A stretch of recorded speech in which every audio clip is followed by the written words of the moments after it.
patriarch contemplates his own situation. Despite reaching the level of demigods through his swordsmanship, he failed to break the oath sworn by his ancestors to the Zippel family. However, with Jin Runkendel's contract with Solderit and the use of shadow energy, the patriarch realizes that the youngest member of the family might be their only hope. This child might possess the strength to liberate the Runkandel family from their curse, and he is keen to see what the future holds for him.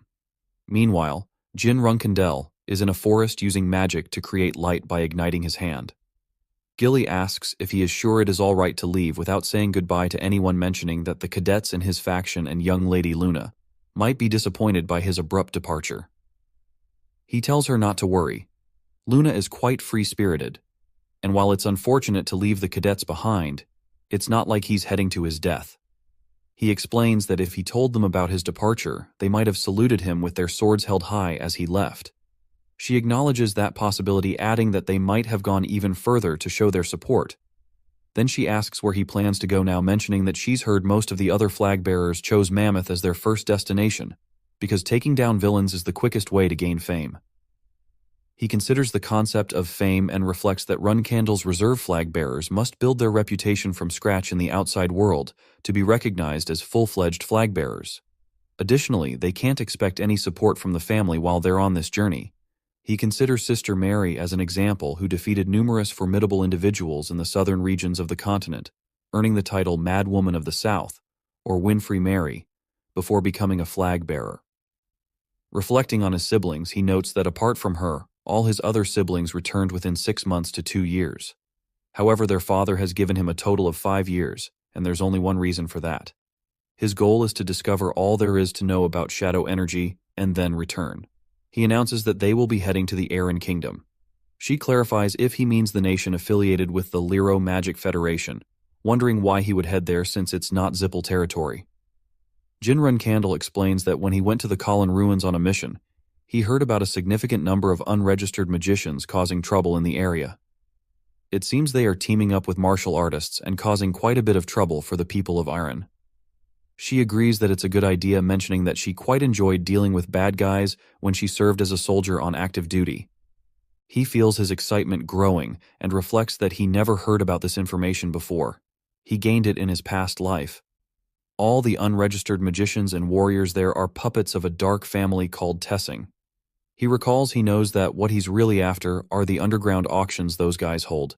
He expects to find plenty of items whose true value is unknown at those auctions, including a few grimoires that he'll need to buy, as well as a ring. She points out that she doesn't think they'll be able to use the teleportation gate to enter the Aran Kingdom. According to the family's rules, she was only allowed to take 10 gold coins with her, and as a reserve flag-bearer, he wasn't permitted to reveal that he was a Runkandel. Therefore, she doesn't think they'll be able to gain any other support either. He says that it will be resolved once they get to the Gene Kingdom.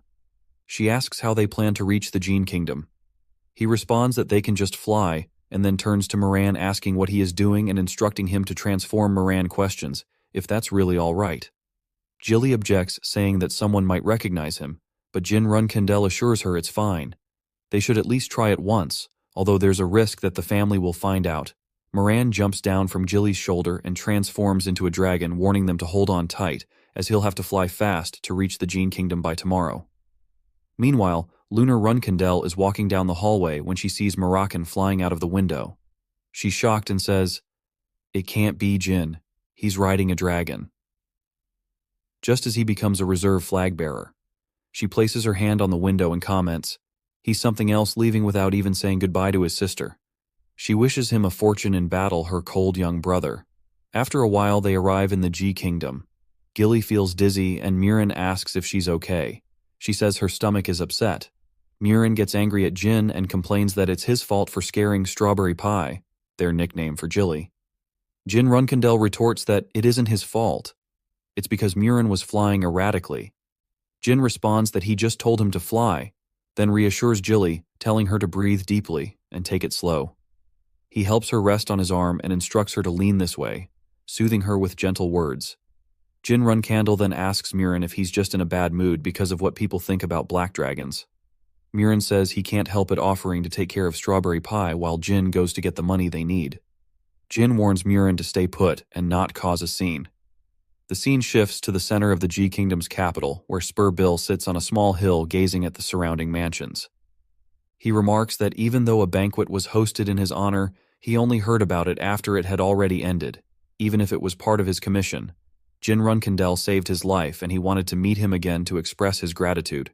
He recalls Jin Runkindel saying, "If you ever need my help, just let me know." Spur Bill wonders when he'll have the chance to meet him again, to repay his kindness.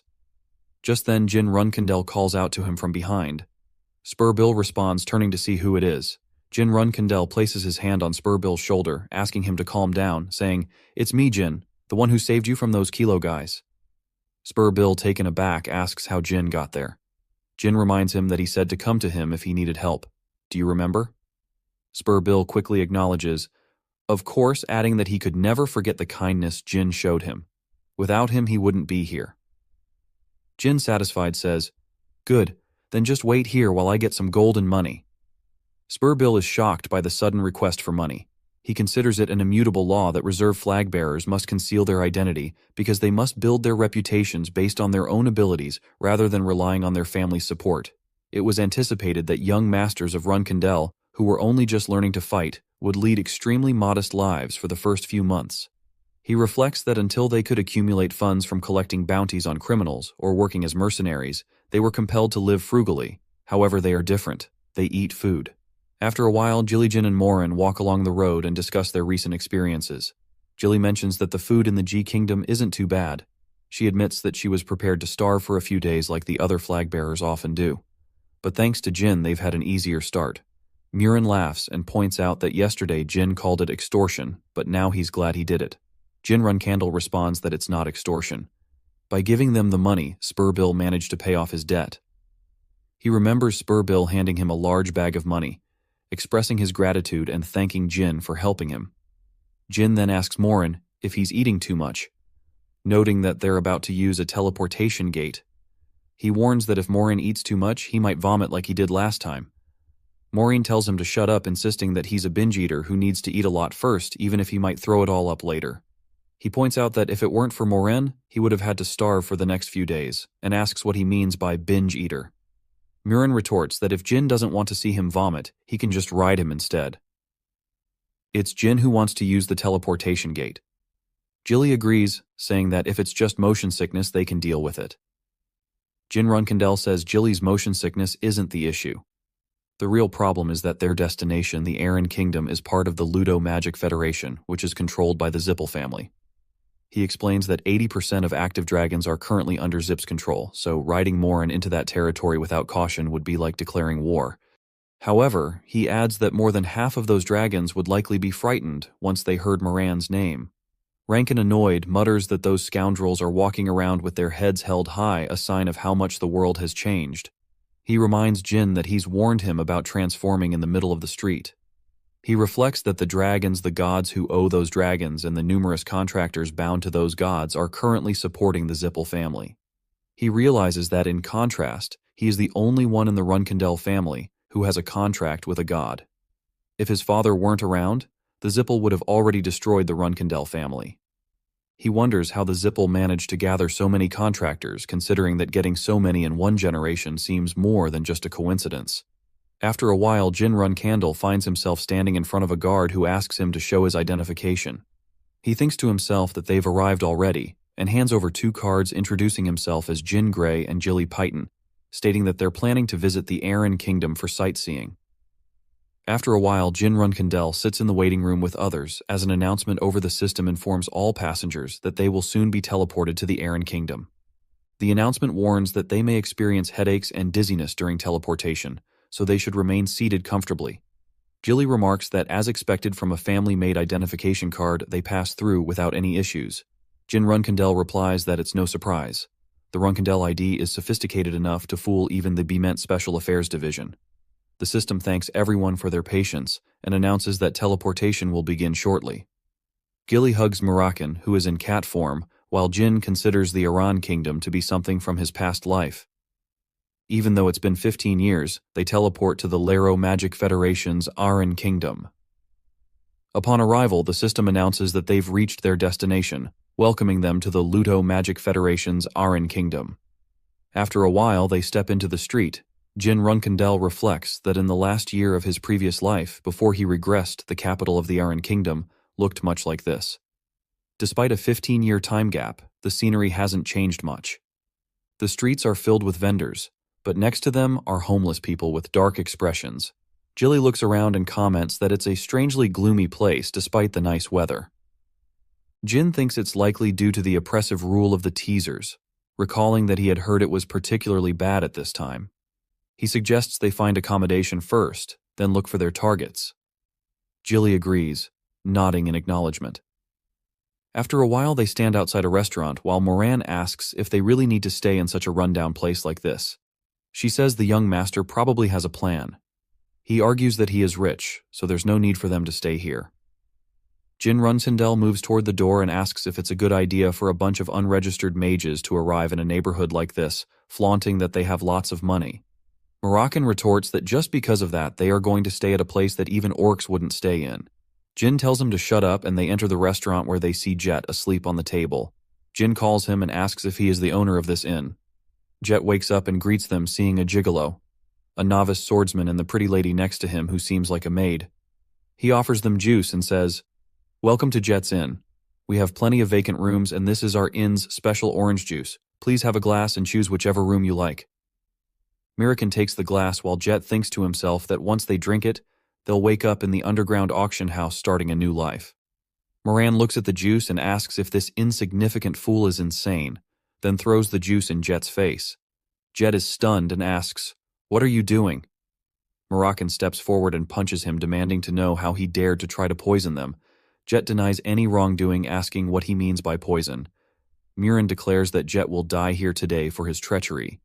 Jet pleads for them to wait and talk it over, but Moroccan kicks him in the face. Jin Runkandel recalls that Jet, a self-proclaimed informant with high-quality information, was someone he relied on in his previous life. The reason he, who had been exiled from the family and had no resources, managed to settle in Aran was because of Jet's help. However, their friendship wasn't without its complications. Jet scammed him countless times under the guise of introducing him to the underground testing auction houses, taking everything from the naive him except for his clothes. Jin reflects that just thinking about it makes him angry. But in this life, he plans to use Jet to his advantage. Jet insists that if they're going to treat him like this, he won't stand idly by, reminding them that despite appearances, he's a star. Moken hits him again, asking who cares. Jet quickly backtracks, saying he was wrong. It's not poison, just a sedative. Muin retorts that it's the same thing. Jin Runkandel says this should be enough and tells Mirakin to stop suggesting they listen to what Jet has to say. First, McKen is reluctant, asking why they should talk to someone who tried to drug them. Jet begs for mercy, promising to make amends for his wrongdoing. Moroccan tells him to shut up and not say another word until he's dead. Jin Runkandel informs Jet that he's going to ask him a few questions, warning that if Jet lies, he will die. But if he tells the truth, he will live. He adds that he will judge Jet's answers subjectively, based on his feelings and instincts. Jet nervously agrees. Murin says fine, they can do whatever they want. Jin Runkandel asks what Jet does for a living. Jet admits his name is Jet. He is an inn owner and informant, but he's also a scammer and a human trafficker. He claims that if they spare him, he can be very useful, because he knows everything about Aran, and he isn't lying. Jin Runkandel suggests that Jet drugged them because he wanted to take them somewhere. Jet confirms, saying he's sorry. Jin Runkandel asks where Jet reveals that he was planning to take them to an underground Tessing auction house. Jin asks him to explain in detail. Jet elaborates that Tessing is a dark organization that operates auction houses dealing with slaves, illicit drugs, stolen goods, and even artifacts. Basically everything. Jin Runkandel thinks to himself that he has finally reached the Tessing auction house, and he agrees to heal Jet. By tonight, he knows what to do next. Jet expresses his gratitude. Nurin criticizes the idea of spending money on medical bills for someone like Jet, calling him trash. Gilly agrees, suggesting that if they spare him, Jet might just try to trick them again. Jin Runkandel argues that bringing down a dark organization with an underground auction house is worth the risk. He assures them that they can always get rid of Jet later if he betrays them. Murin reluctantly agrees. Jin Runkandel decides to trust Jet, pointing out that they needed an Aran guide anyway, and says the first step is to find someone to treat Jet's injuries. He steps outside and thinks that pretending like this is exhausting, especially since he already knows everything. He doesn't plan on revealing to anyone that he's a regressor, so he has no choice but to keep acting this way. After a while, a gray-haired man tells him to rest as much as possible until his bones heal. Offering his services again if needed, Jin reflects that the man is part of the Lero Magic Federation and is surprised that someone they found on the street turned out to be such a skilled healer. Jet looks at his reflection in the mirror and notices his missing tooth. He curses, thinking these people are crazy. They hit him, then heal him. He's left wondering who on earth they are, an heir to a large martial arts family, someone from B's Special Affairs Division. Either way, he knows that if he betrays them, there'll be nothing left of him. Jin Runkendel says, "All right, let's get going," and indicates that they need to head to the underground auction houses. After a while, Jet takes everyone to the auction houses. The guard at the gate asks Jet why he's bringing so many people with him today, and whether they are products. Jet snaps at him, telling him to stop running his mouth and open the door. "They're my guests." The guard opens the door, and they all head inside. Jin Runkendel sees a large crowd inside. Myron comments that it's amusing to have an orchestra playing in a place operated by gangsters, noting how surprisingly quiet it is. Jet hands them face masks, explaining that even though it's known to the public that Sala is the boss of Tessing, the real boss is someone else. He advises them to wear the masks if they plan on attending the auction, as it's better to cover their faces. Jin Runkendel asks who the real boss is. Jet reveals that it's someone named Spy Han Alu, and that this place is decorated to suit his tastes.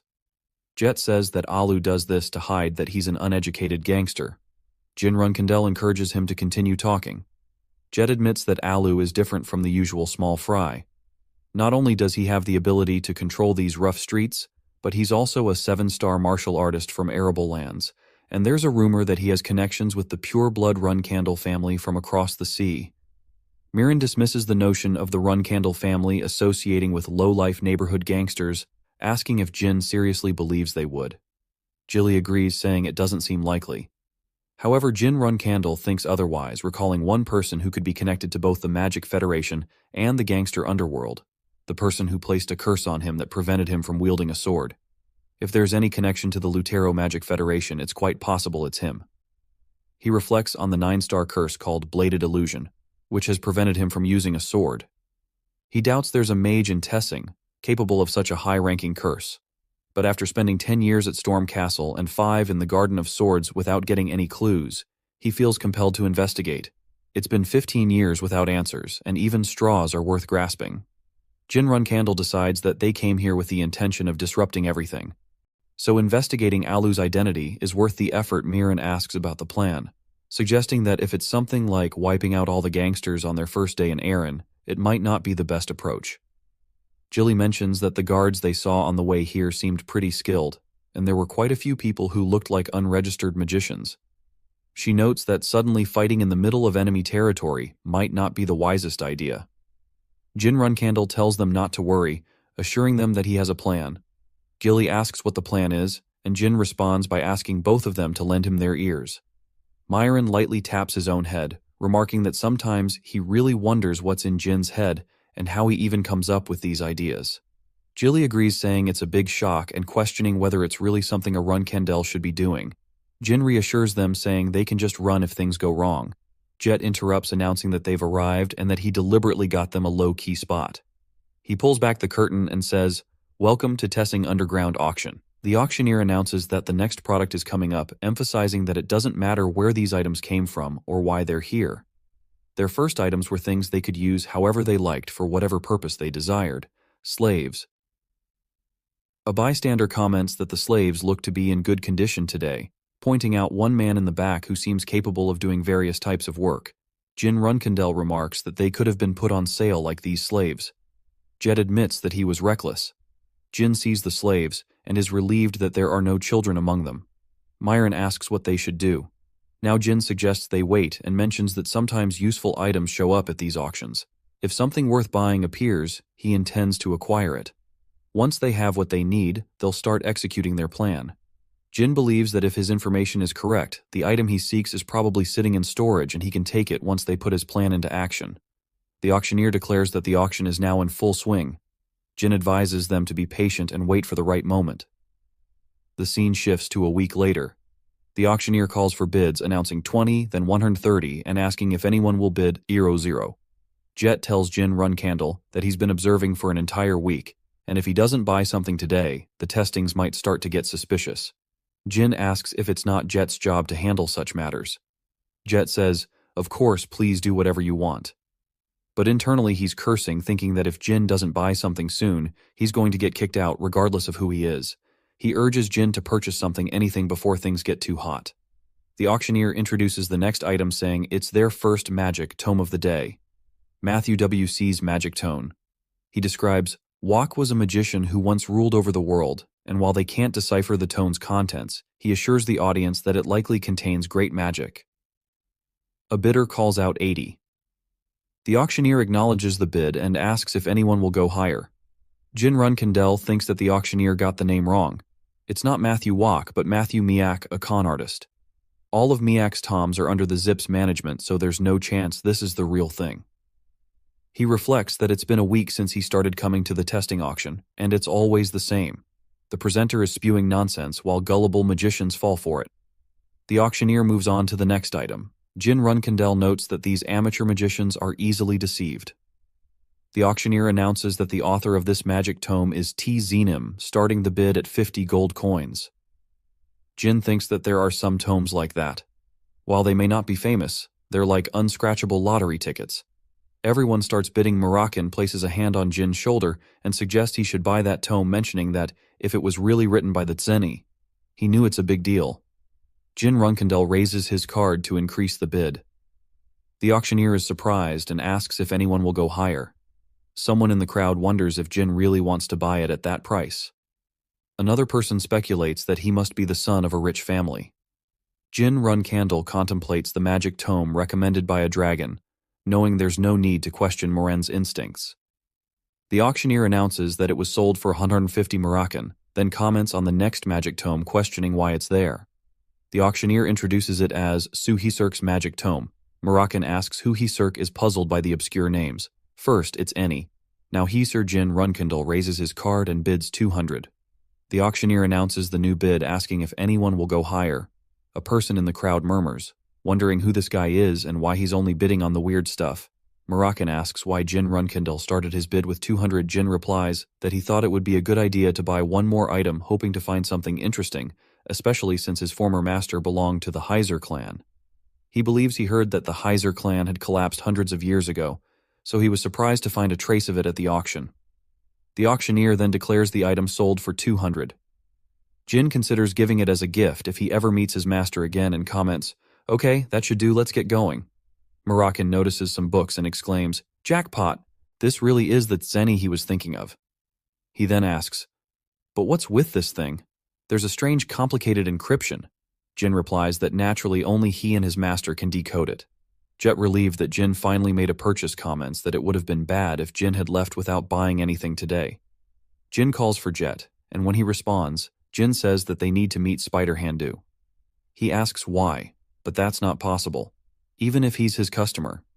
Jin Runkandle then says to relay the message to Alu, telling him that Baird and Zippel Full wants to see him in person. He moves quickly and thinks to himself that he's not from the Vermont Special Forces, but rather a pure-blooded Zippel. Opening the door, he muses that if he can get on the good side of the Zippel, he can leave this dump and make it big. He then instructs the messenger to inform Alu to come out as Baird and Zippel Full is waiting for him. Several guards block his way, with one particularly large guard stepping forward to ask if he really is Baird and Zippel Full. He tells him to follow him as the boss wants to see him. However, Jin swiftly punches the guard in the face. He demands to know if he's joking. Jin then uses fire magic, questioning whether the man he's just attacked is Alu. The guard, now disoriented, clarifies that he's not Alu, but that Mr. L, the boss, had ordered him to escort Jin to a meeting along with 2 others. Just then, there's a sudden massive explosion. Jin, angered by the deceit, realizes that he has revealed his name, yet Alu sends his underlings instead of meeting him personally. He raises his voice, saying, "Let him be clear, tell him to come out and face me himself, and he better crawl on all 4s to get to me." After a moment, Alu's voice responds, before Jin confessing that he is Alu, the caretaker of Tessing. He fails to recognize the one who resides in the heavens above and begs for forgiveness. Jin thinks that if anyone else had claimed to be Baron Zippel, he would have laughed it off, but Jin is different. His aura exudes a unique energy, and the flame ball he used earlier was at least 5-star. Mana Jin realizes that anyone capable of wielding such high-level mana at that age could only be a Zippel. The narrative then shifts to a week earlier. Jin Runkandel announces that he's going to pretend to be Baron Zippel. Mirakin responds with disbelief, asking what he means by that. Jilly comments that even if Alu recognizes someone acquainted with the Zippel family, it would likely be an elderly servant.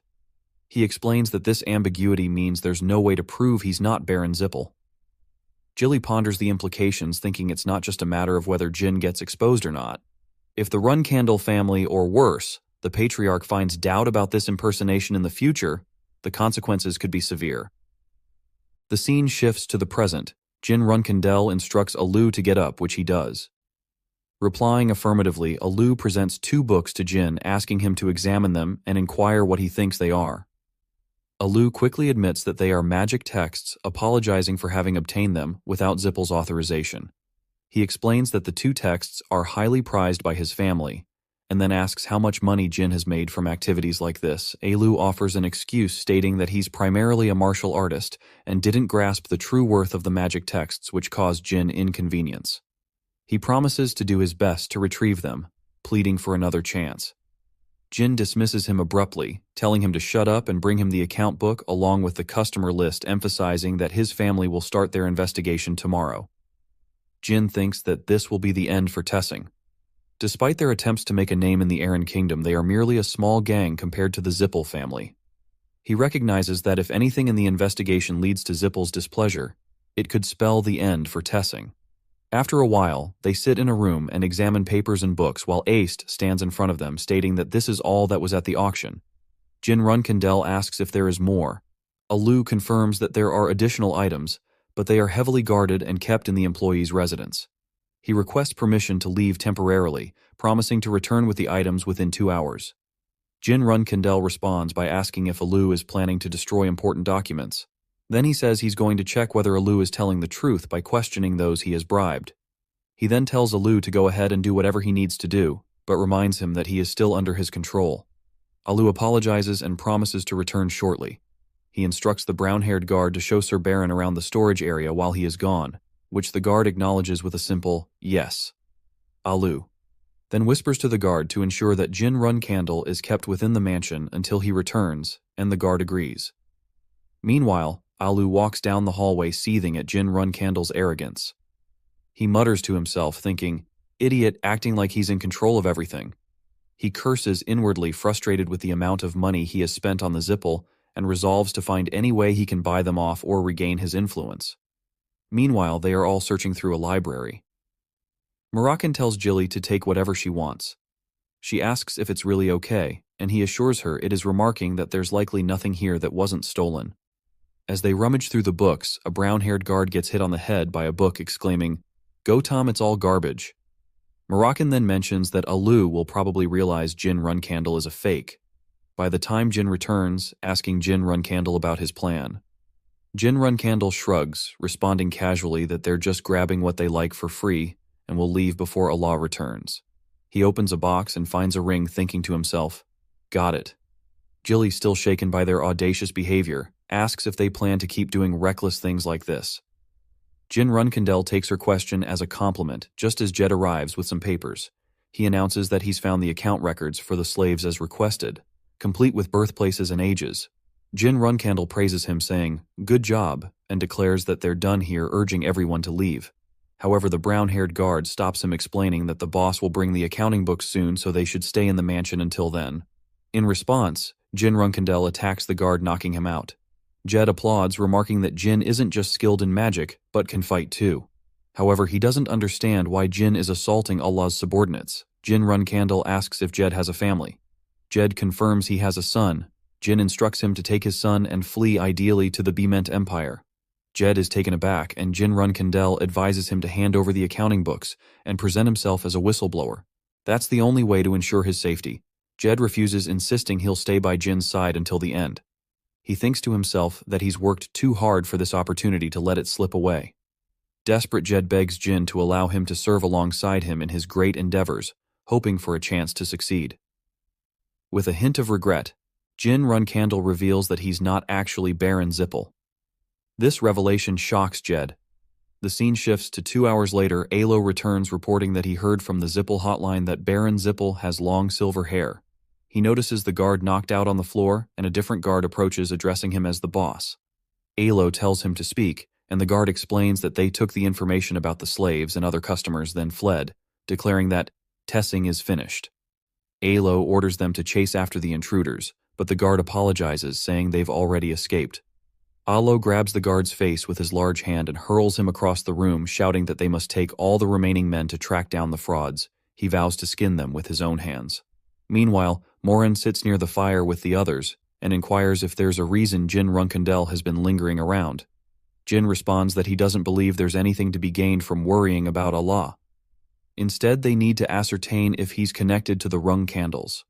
Mirakin acknowledges this, suggesting they consider it a final farewell before departing.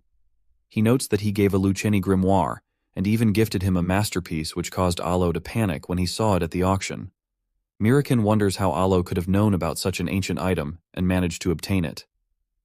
Suddenly some guards spot them, and one of the guards alerts the others, shouting, "Over here! They're hiding over here!" He then calls for the boss.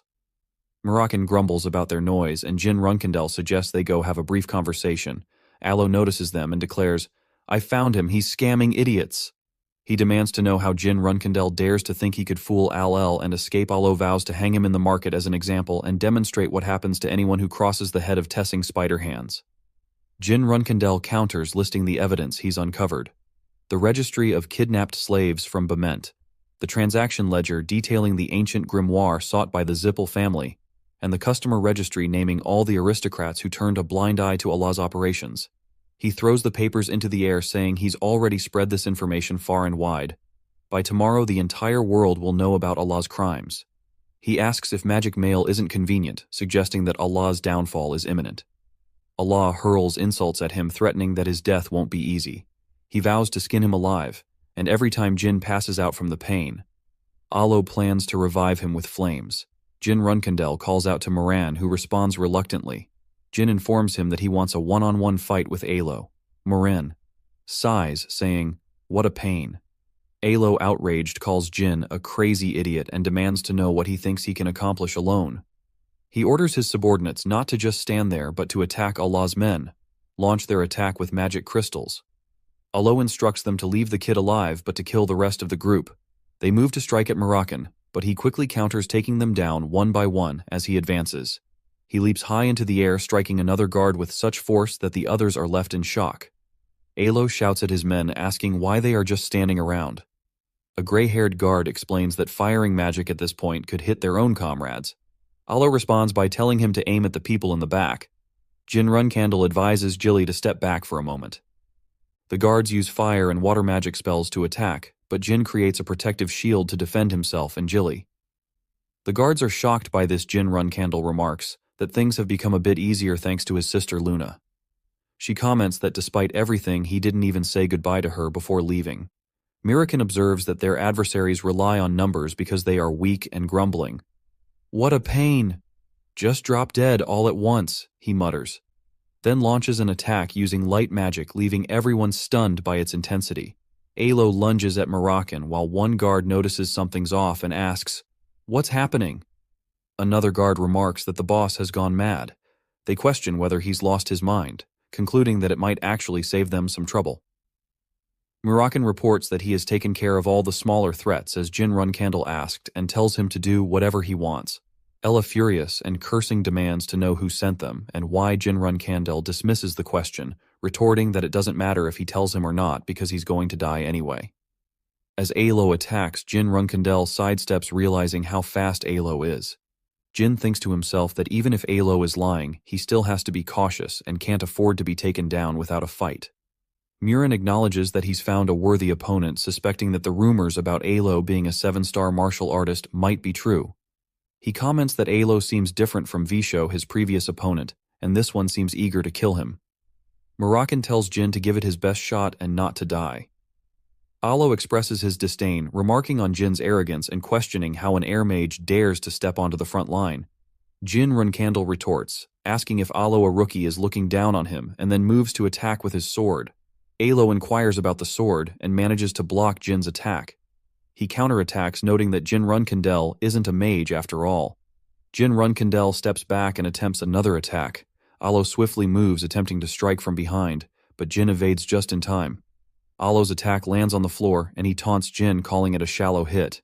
Jin Runkandle realizes that Alo is fast and that he hasn't been fighting at full strength, but even so, it's already too much for him to handle. Alo comments that the fireball Jin Runkandle used at the auction house must have been an artifact. He realizes that he's in this predicament because he fell for a simple trick. The real problem, however, is the guy who single-handedly took down all of his subordinates. Alo is certain that he's even stronger than he is. He wonders why Moroccan is just standing there.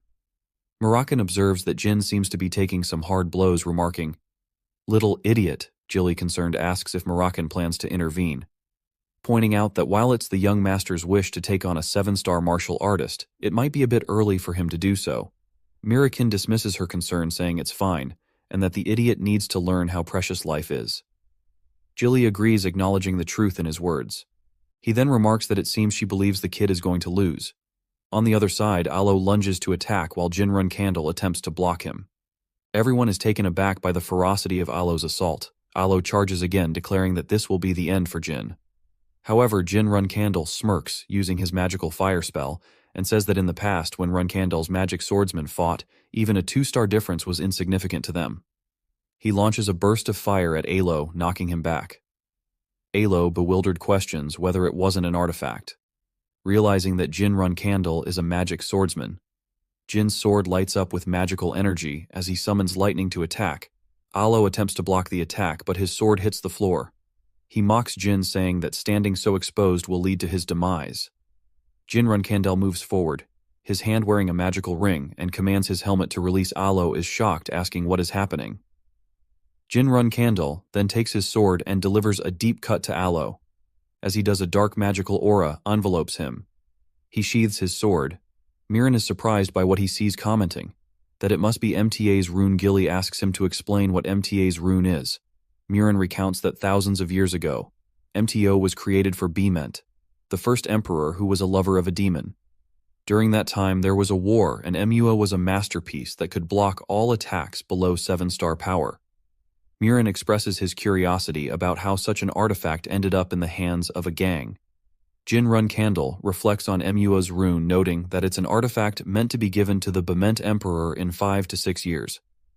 He recalls that during that period, the Academy and the press were in chaos because of this helmet, and he remembers precisely when, where, and on which date it was first discovered. Jin delivers a severe blow to Alo and tells him that he wants to ask him one thing before he dies. He mentions that he has heard about Alo's connections to the Runkandle family and asks if it's true.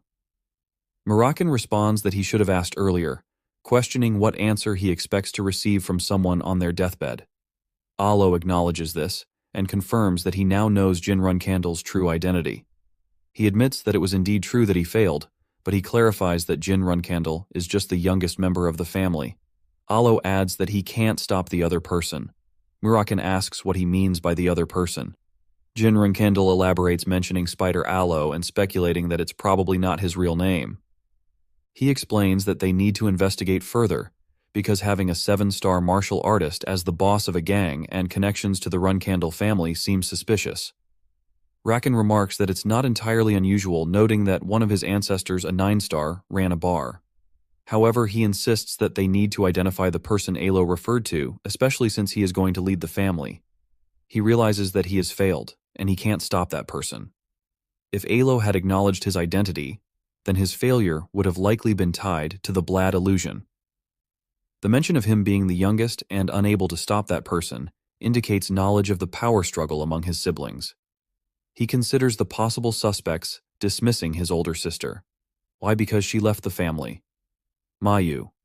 Anne and the twins are ruled out due to their youth and lack of experience. The others aren't clever or ambitious enough to engage in such underhanded schemes. He then narrows down the likely candidate, someone who is acutely aware of rank and who began manipulating events as soon as they recognized his talent. Joshua Runcandle, the next heir.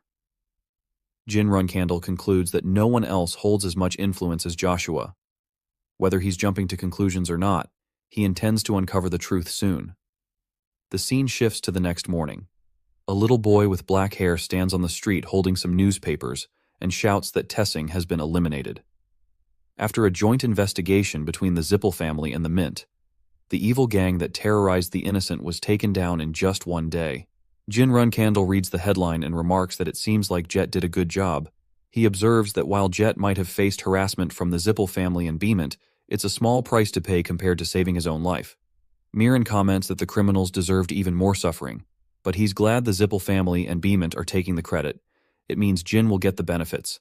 Jin Runcandle agrees, listing the gains: a valuable ring, skilled mages, a 7-star knight, and even a victory in a real battle. Just then, Jilly arrives addressing Jin Runcandle as Young Master. She reminds him that being a 7-star knight doesn't automatically guarantee competence, and that he shouldn't become careless just because he defeated Alo. She suggests it would be wise to be more cautious in the future. Jin Runcandle agrees, acknowledging that they have nothing on someone like Jilly, who is the real deal. He assures her he will be more careful from now on. Jin Runcandle expresses gratitude to Jet, noting that thanks to him, no one will suspect their whereabouts. He suggests they relax and head to their next destination. Moran inquires about their next destination, to which Jin Runcandle responds that Tikkun is an independent city. Gilly remarks that Tikkun is known for its 7 colors.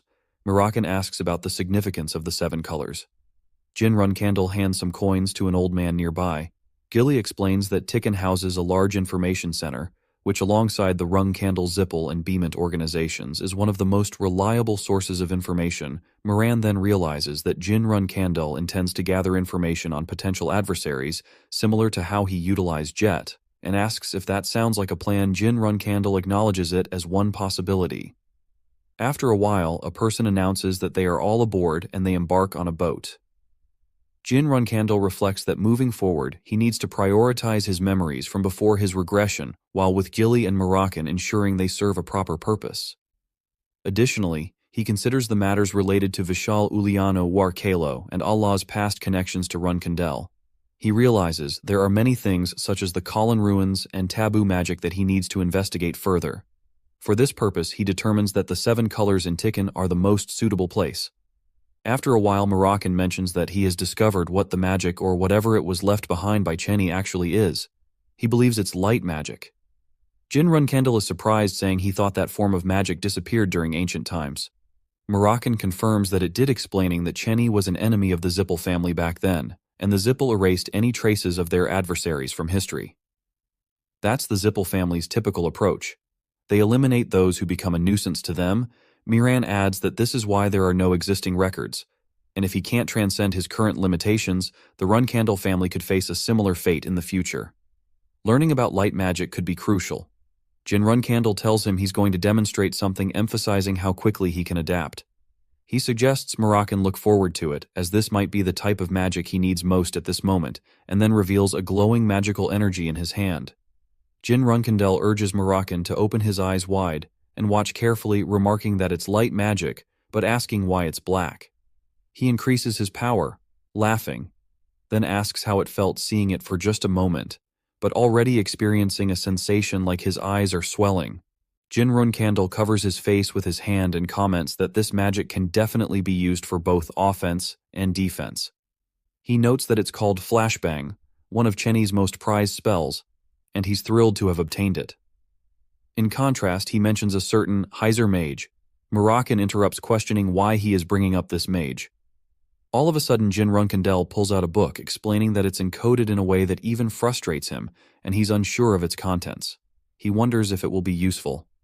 Jin Runcandle suggests leaving it aside for now. Moroccan agrees, stating that one day he'll find a skilled decipherer to tackle it.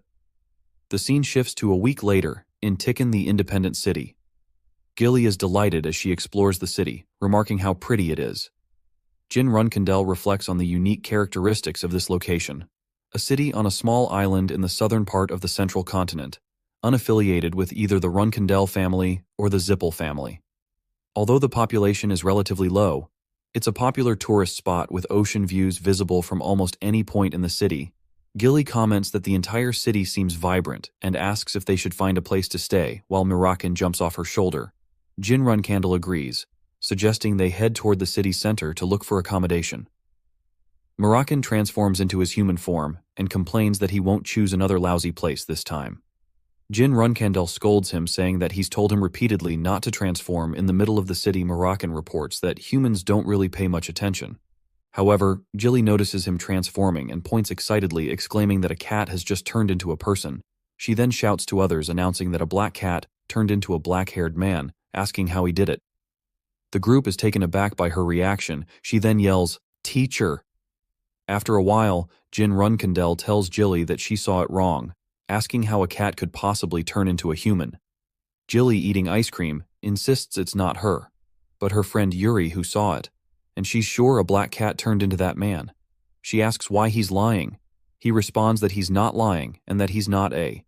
Mr. Julia argues that he is lying and that he is in fact a Mr. Jin trying to defuse the situation, reminds her that he bought her ice cream and asks if she could pretend she saw nothing. She refuses, saying she won't lie. Gilly, standing with Murin, asks what they should do. She mentions that they thought Julia was lost, so they decided to take her to the garrison, but if rumors spread there, they might attract the Zippel full family's attention. Mirakin dismisses the worry, saying nobody will believe what a child says. Gilly retorts that if Mirakin had listened to the young master, none of this would have happened in the first place. After a while, Julia points to a building and says, "It's the information center," mentioning that she doesn't like the garrison. Gilly inquires about what's wrong. Julia explains that she doesn't like it because they always harass her mom and bother her. Gilly expresses concern, suggesting that maybe it's a place that uses violence and exploits the common folk. Jin Runkandle considers that the child's mother could be a criminal for all they know and suggests they go inside and check. First, a guard notices Julia and asks if she isn't Julia, then instructs someone to bring the leader, saying, "Little Miss Julia is here." Jin Runkandle politely asks if the guard knows the child. The guard chuckles and confirms he knows her all too well, as she's their leader's daughter. Jin Runkandle asks about the leader's daughter, and Julia spots her mother, Alicia Badger. Jin reflects on the leader of the center, wondering if that's really the only role she plays. Meanwhile, Julia runs toward her mother, Alicia Badger, and hugs her. Alicia gently reprimands her, reminding her not to wander too far. Julia responds by saying that her mom doesn't play with her enough. Alicia apologizes, promising to play with her a lot after she finishes her work. Julia asks if she really meant it, pointing out that Alicia had been busy before and hadn't kept her promise. Alicia assures her she will, emphasizing that she can't just leave because of her work. Alicia Badger then notices Jin Runkandle and his companions, commenting that most people in this city know Julia, suggesting that Jin should be more cautious. She apologizes for her delayed introduction, extending her hand and introducing herself as the leader of Tikkun Garrison. Jin shakes her hand, introducing himself as Jin Gray and explaining that he's just visiting Tikkun as a tourist. She remarks that if he's a tourist, she should give him something in return and asks if there's anything he might need. He asks if she can recommend a place to stay. Julia whispers something in her ear, and Alicia Badger pulls out a pen, calling for some paper. A guard quickly brings her some paper, and she writes something down before handing it to Jin Runkandle. Alicia explains that it's a letter of recommendation with a garrison leader's seal, ensuring that wherever he goes, if he shows this, he will be treated well. She thanks him once again for finding her daughter. Jin responds that they should be the ones thanking her and then says they'll be on their way. As they turn to leave, Alicia Badger asks Julia if a cat really turned into a human. Julia confirms it, but adds that the others don't want to talk about it, so she pretends not to know. Alicia praises her, saying she did a good job, and remarks that everyone has secrets.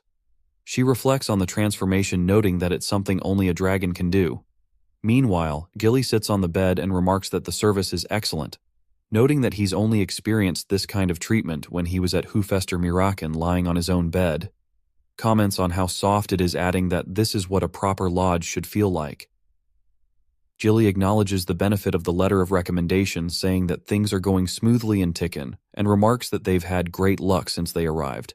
She then mentions that she'd been thinking about the ice cream Julia had eaten earlier, asking if she could have some as well since it's a popular treat in Tikkun. Jin Runkandle wonders why she's asking him for permission, telling her to go ahead and order it. She leaves the room, responding that she'll be back soon. Morin comments that it's been a while since they lived in such comfort, remarking that it feels like they're on vacation. He then asks Jin how he plans to meet the 7 colors. Mirakin points out that the 7 colors won't be easy to meet. Jin Runkandel responds that he has a plan, explaining that the 7 colors is the most reputable information center in Tikkun, and at its core is a figure known as the Noble Sword Kashmir. He reflects that Kashmir is a renowned swordsman widely known and respected, who was even recommended to teach beginner swordsmanship to the Runkandel family. However, that's the extent of what most people know about him. Jin recalls that in 10 years Kashmir will reveal himself as the Emperor of Bement and will leverage the information gathered by the 7 colors. He thinks that Kashmir will acquire ruling power from Bement, the Zippel family and the Runkandel family, gaining the support needed to establish Tikkun as an independent kingdom with him as its first king. He considers Kashmir Alfin to be a meticulous person, not just skilled in swordsmanship, but also adept at concealing himself for an extended period. He speculates that he might become someone who can support him. However, the challenge lies in how he will approach him. Just then, Jilly enters the room and alerts Jin Runkandel and Morin that something is amiss. She explains that there's no one in the lodge. All the employees and guests have disappeared, and she senses that something is off. Kashmir. Alfin places a hand on her shoulder, inquiring about their well-being, and asking if it would be acceptable for him to intrude. For a moment, Jin Runkandel observes him and wonders why Kashmir Alfin is here. Morin, angered, moves to attack him. Jin Runkandel intervenes, urging him to stop and not kill him. Moroccan transforms into a shadow dragon. Then sarcastically repeats Kashmir's greeting, asking if he is well before pointing out that no, he isn't. Questioning if he is an idiot for thinking otherwise, Jin Runkandel wonders why the noble sword Kashmir is here all of a sudden.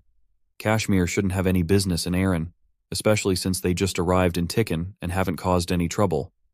Jin then realizes that Kashmir isn't alone. 3-4. No, even more guards are with him. He thinks that at this rate they might get overwhelmed and tells Mirakin to calm down as the space is too small, and fighting here could injure Jilly. Mirakin transforms back into his human form and questions Kashmir if he even knows who he is. Kashmir asks what he's talking about. Mirin reiterates the question, asking if he knows who he is, then mutters that he is an idiot while embracing Jilly. He also expresses his frustration, asking why his language is so informal and if he disrespects everyone just because he has a sword at his waist and drags around his underlings. Jin Runkandel reflects that for once Mirakin restrained himself. Kashmir Alfin clarifies, saying that's not what he meant. Mirin responds angrily, asking what he did mean, and accuses Kashmir of barging in uninvited, demanding answers. He repeats his question, asking if he knows who he is. Kashmir admits he doesn't know Mirin, then taunts. Wondering why he speaks so informally, as if he's above everyone else just because he has a sword and a group of followers. Jin Runkandel intervenes, telling Mirakin to stop, saying, "That's enough." He asks Mirakin to calm down and put away his sword, then politely addresses him, asking if he's Sir Noble Sword. Kashmir Jin Runkandel adds that he's heard a lot about his reputation and knows him well.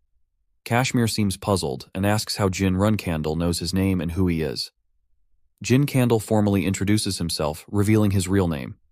Mirakin and Jilly are taken aback by this sudden disclosure. Jin suggests that they continue their conversation in a different location, offering to answer any of his questions. After a while, Kashmir Alfin sits in front of Jin Runkandel with Jilly and Moran standing behind Jin Runkandel. Thanks Kashmir for dismissing his soldiers, remarking that it suggests a level of trust Kashmir contemplates that he brought the soldiers after receiving a report about a dragon sighting, but that it turned out to be a misjudgment.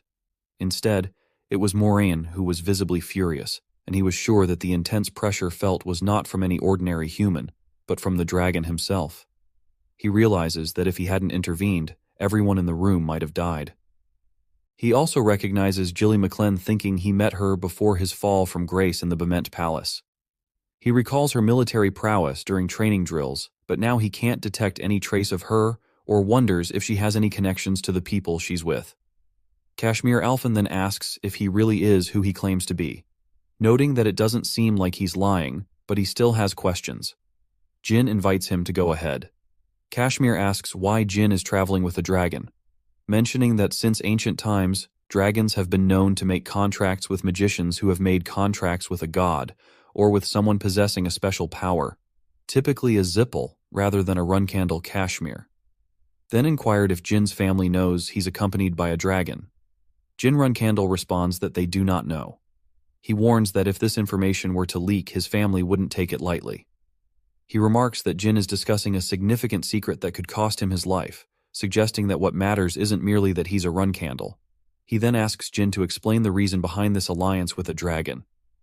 Instead of answering directly, Jin Candle asks why he sought to meet with the dragon. He says that since Jin shared a big secret, he'll share one in return. He mentions that his daughter Julia said she saw a cat transform into a person, which is why he came to investigate Jin.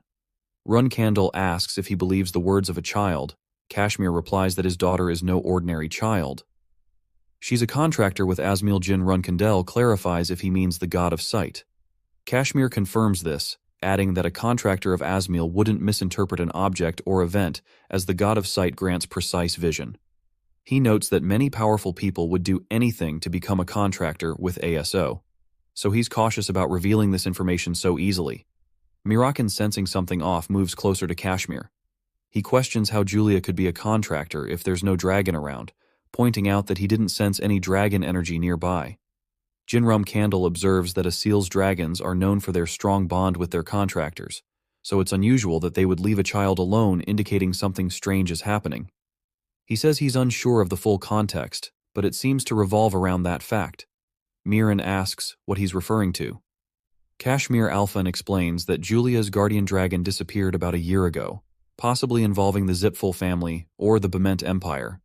Though that's just speculation, Myron responds that it doesn't make sense. No dragon is foolish enough to be kidnapped, and certainly not for a whole year. He then asks if Julia is about 5 years old.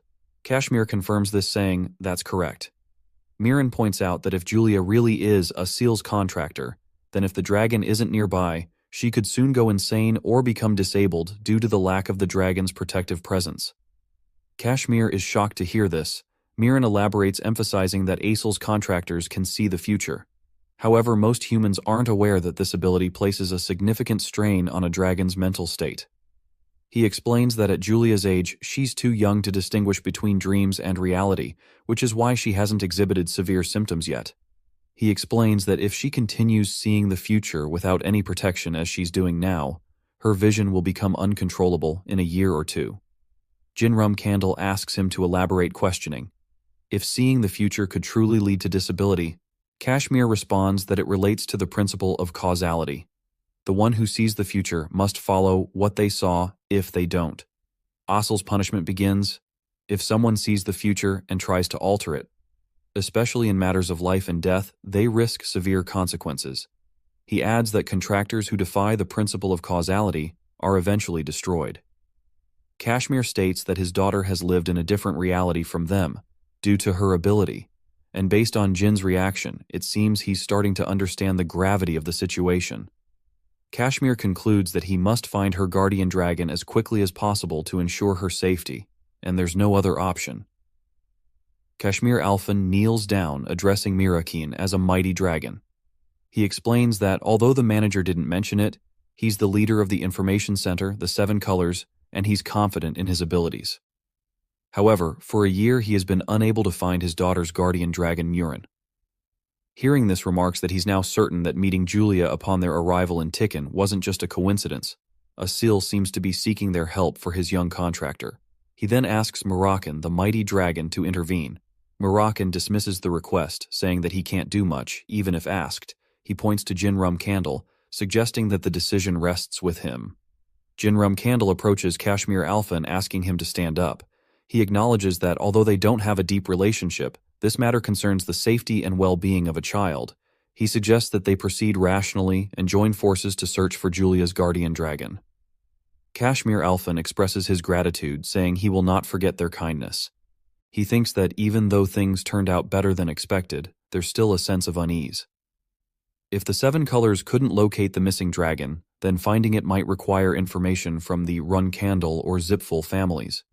Mirakan asks if Tikkun is aligned with the Zipful family, to which Jin Candle responds that Tikkun is just a city unaffiliated with anyone. He seems satisfied, then asks Kashmir Alphan if his information network is truly that capable. Inquiring if they have data on dragons, Kashmir confirms they do, explaining that they know which continent each dragon inhabits. Mirakin is pleased and asks for all the information on dragons in the Bement Empire. Jinrum Candle quickly advises against revealing this information, but Mirakin dismisses him, stating that this approach is like a last resort. Traditionally, he adds, dragons are believed to know everything. Meanwhile, Inia approaches Miss Quickle, who is holding a newspaper, and asks her to look at it. Miss Quickle inquires if she has arrived. Inia responds that it's news about Sir Jin again, and asks if he isn't truly amazing. She remarks that he's the same age as them but is already a 5-star. Inia expresses surprise and asks if she could also become like him. She confirms, saying that as a god's contractor she can also achieve such heights.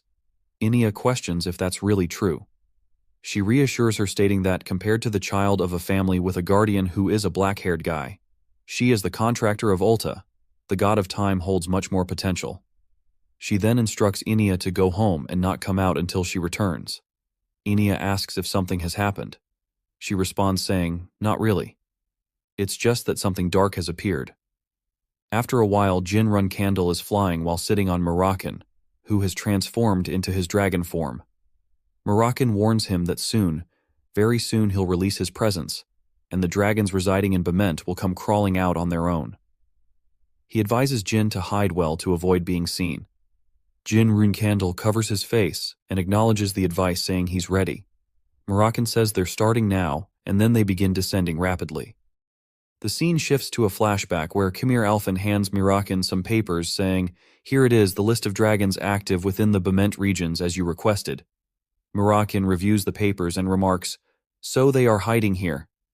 He starts to say something but then changes his mind, dismissing it with a casual, "Never mind, it should be fine."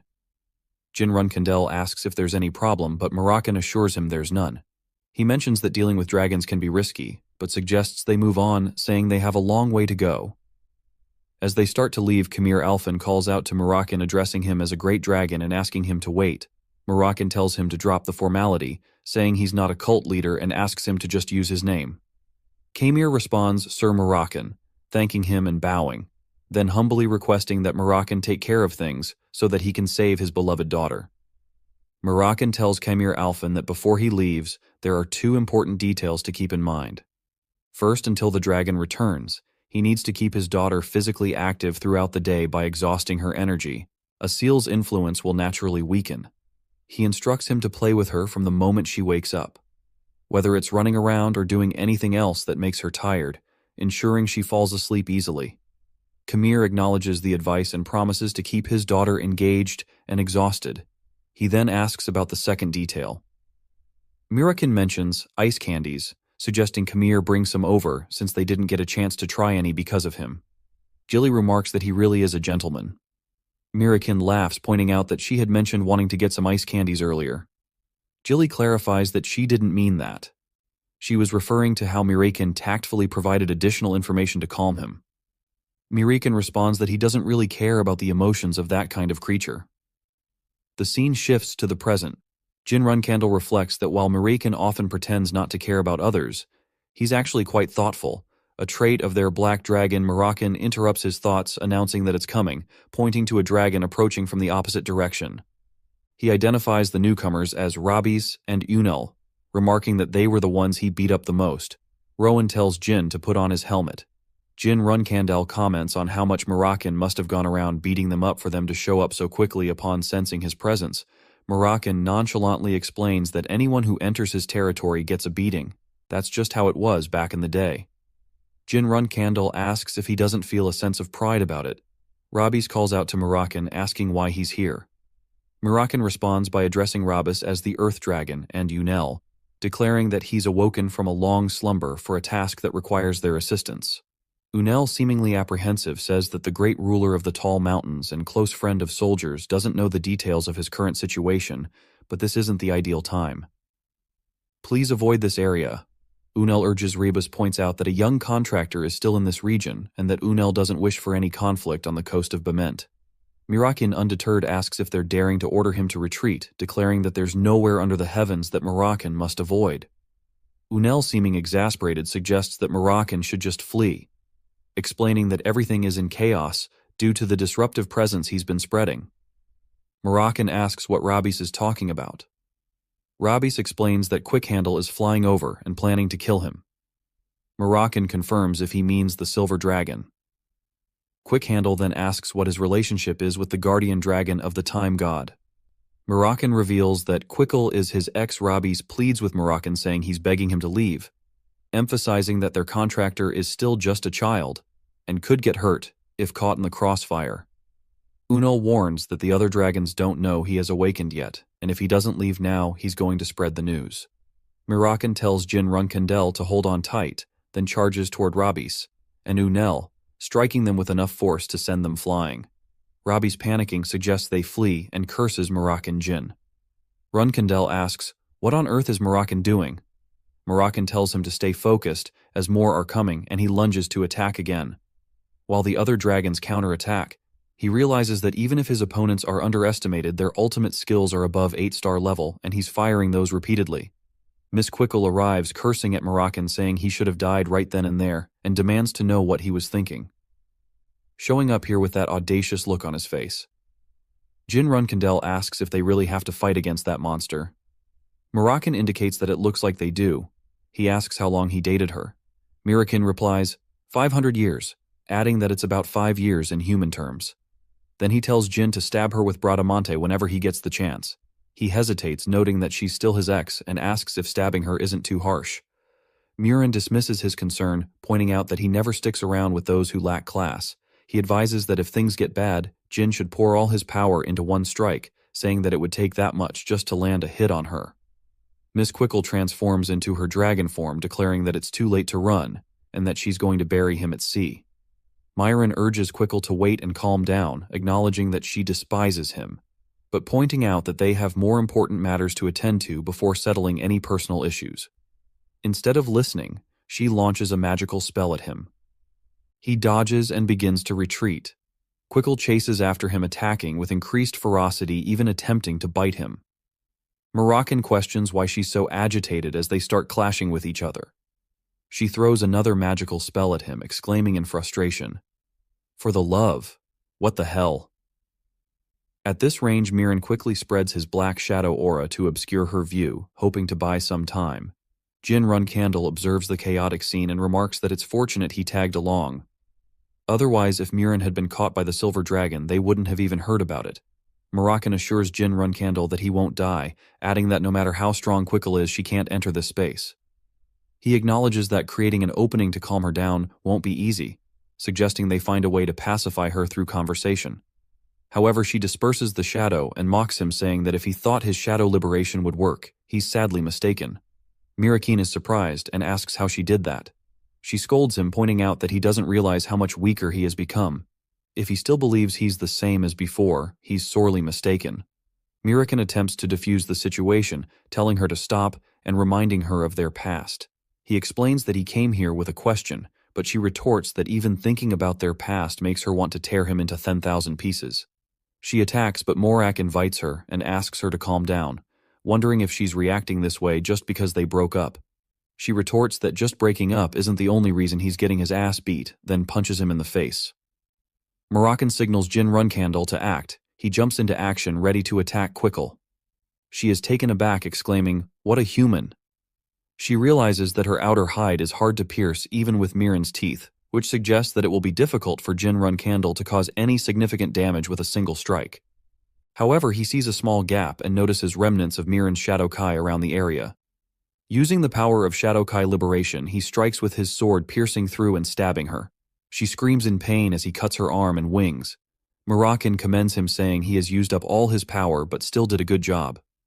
Jin Runkandel feels exhausted and wonders if he has just become a dragon slayer out of nowhere. He acknowledges Moroccan's comment, saying, "All right now, let's hope she's calmed down a little." Jin Runkandel asks if that was the end of the battle. Moroccan responds that it's far from over. Most regular dragons would die from such a blow, but she is different. Dragons that control time are not easily defeated. Jin Runkandel, concerned, asks if they might end up missing her before they even find the missing dragon. Jin Runkandel stands on Mirren's hand, observing her. He asks, "Is she rewinding time?" Mirakin explains that this is why authority and magic are separate, adding that while it's a powerful ability, it consumes a lot of energy. He advises Jin not to move an inch, just in case Miss Quickle reverts to her human form. Mirakin asks if she's calmed down a bit, joking that he didn't know she still had such strong feelings for him, to the point where she went crazy. Mirakin then asks if they didn't break up on good terms. Miss Quickle is indignant, reminding him that he dumped her unilaterally, giving her no room to discuss it. She sarcastically asks if that's what he calls breaking up on good terms. Mirakin admits that she gets angry whenever he mentions the breakup, but clarifies that he didn't cheat. It was simply a case of their personalities not matching. Jin Runkandel reflects on how this is a conversation between dragons who have lived for thousands of years. Mirakin tries to shift the focus, saying he didn't come here to fight, but to ask her something. Miss Quickle tells Moran to wait. Before he continues, he asks about the human with him, wondering if he's the contractor. Mirakin dismisses the question, emphasizing that it's not what's important right now. He points out that one of their own is in grave danger. Miss Quickle is unimpressed, labeling Morrison as despicable, reminding him of the many dragons he's killed. She seems baffled by his sudden concern, questioning if he's playing games with her and asking if he realizes how many dragons died at his hands. Mirakin acknowledges her point and explains that among those dragons was her older brother's enemy, whom he killed as an act of revenge. He clarifies that he did it for someone he had no connection to, implying that it wasn't his choice to get involved. He admits it might be his fault for asking her, saying he could have asked another dragon instead. Miss Quickle takes a moment to compose herself, recognizing that whenever she sees Mirakin, she becomes emotional. She suggests that he go ahead and ask her what he wants, apologizing for what she just said. He explains that one of Asil's guardian dragons recently went missing. Miss Quickle asks if he means Tikkun Latri.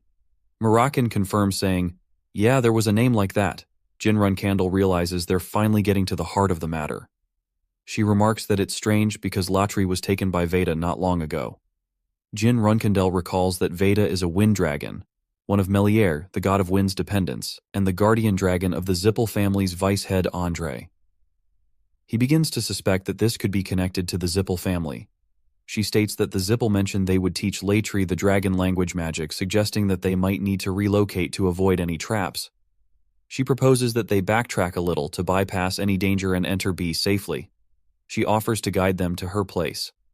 A while later, in a forest on the outskirts of B-Men's capital, Jin Run introduces himself to Miss Quickle, explaining that he's Solder At's contractor. She acknowledges that she already knows he's Tamer's descendant, and identifies him as the youngest son. Jin Runkandel is surprised, and asks how she knows. Miss Quickle responds that it's obvious, because he's giving off the same energy as Tamer, and mentions that the three of them used to spend a lot of time together 1,000 years ago, adding that she just guessed he was the youngest based on the guardian dragon's reaction. She takes a sip of tea, suggesting they get to the main topic. She explains that Veda took Latri about a year ago.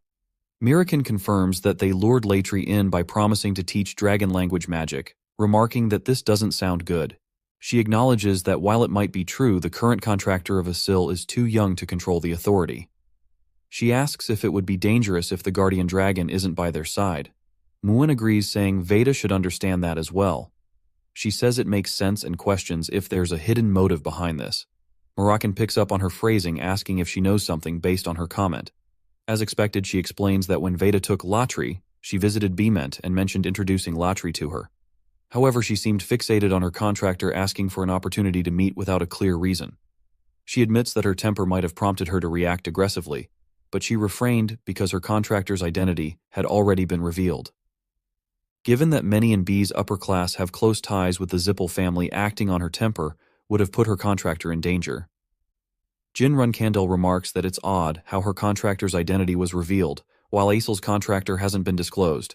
He suggests it's suspicious how they discovered this information and approached Latri. Mirakin agrees, noting that it's peculiar, and questions whether contractor detection magic was developed while he was asleep. She insists it's impossible. No one can detect a contractor's identity until they personally manifest their authority. Even if such magic existed, she questions how it would benefit those who possess it. Jin Runkandel outlines two potential benefits the Zippel family could gain.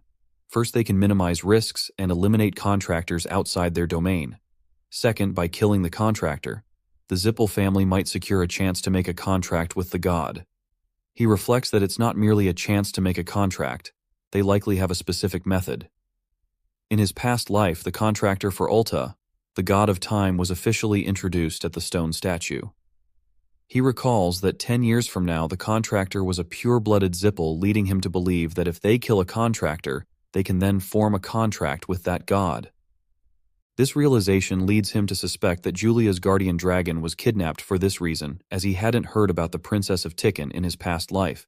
She points out that there are various assumptions regarding Solder's contractor indicating that it's hard to accept that the Zippel would need another.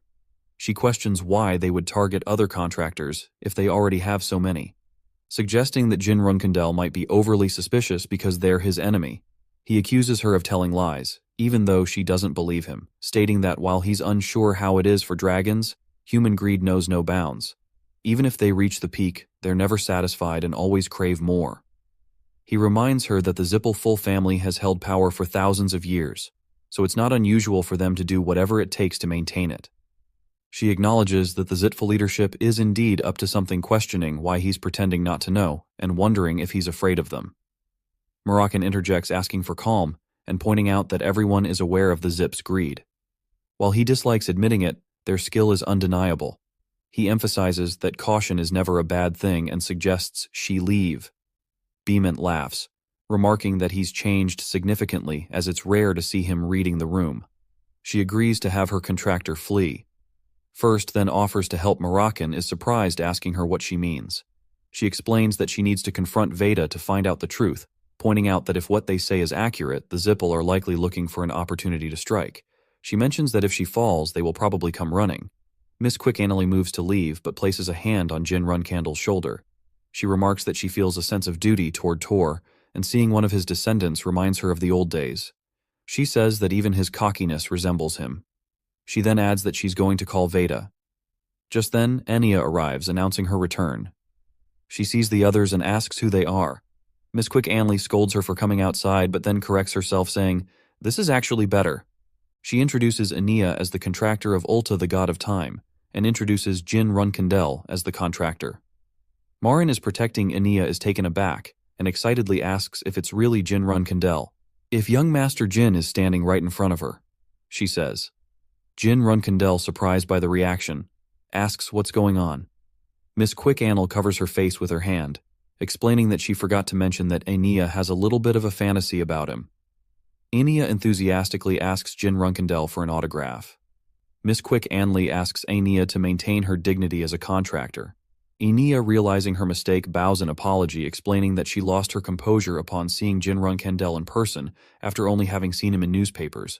She then introduces herself, admitting that she's a commoner, but attends the academy on a scholarship. Jin Runkendel recalls hearing that Ulta places great importance on the contractor's bloodline, wondering if Enya's talents are so exceptional that her status as a commoner didn't matter. He reassures her that there's nothing to be sorry about, acknowledging that he's unsure how to react to her enthusiastic welcome. Enya asks if she can express more excitement, but he quickly declines. Miss Quick-Annally shifts the focus, reminding Enya that she had told her not to leave the house earlier. Enya explains that it was a bit lonely at home, so she thought she might feel better by being around Miss Quick-Annal. As she was thinking this, she happened to see Jin Runkendel in person, adding that it was really fortunate she came to find Miss Quick-Annal. Jin Runkendel reflects on her status as a commoner and an academy scholarship student, noting that B's nobility must have bullied her extensively without realizing her importance. He finds it unsurprising, considering that's why he never associated with those academy idiots. As he puts it, those ignoble idiots. Enya asks Jin why he's here. Jin Runkendel reveals that he's here for her, explaining that there's a possibility someone is targeting her as Ulta's current contractor, and invites her to come with him. He promises to ensure her safety and extends his hand. Enya, astonished, asks if he means to take her with him and becomes visibly excited.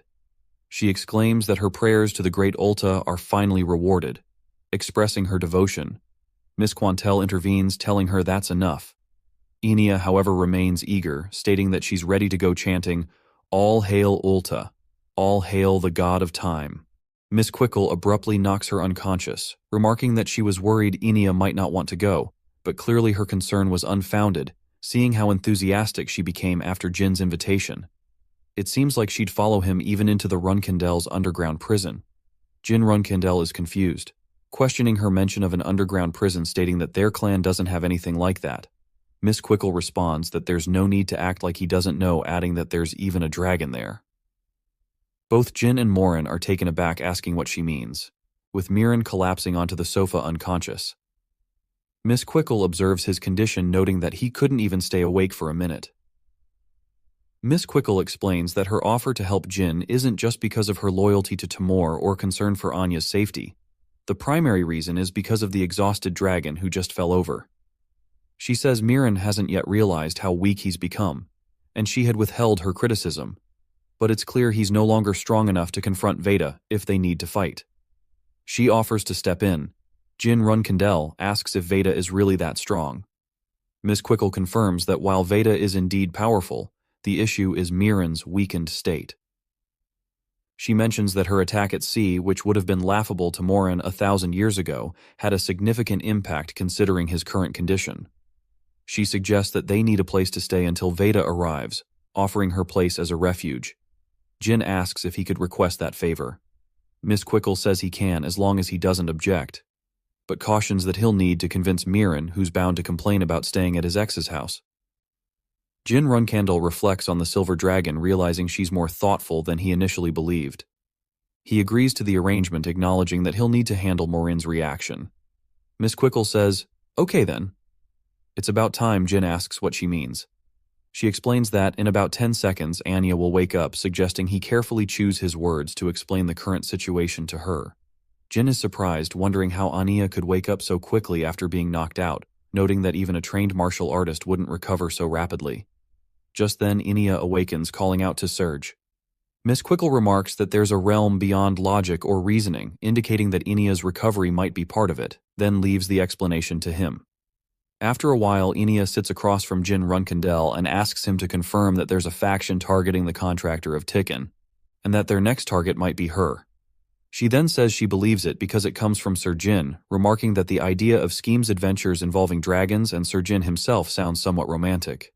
Jin Runkandel acknowledges her perspective, agreeing that she could see it that way.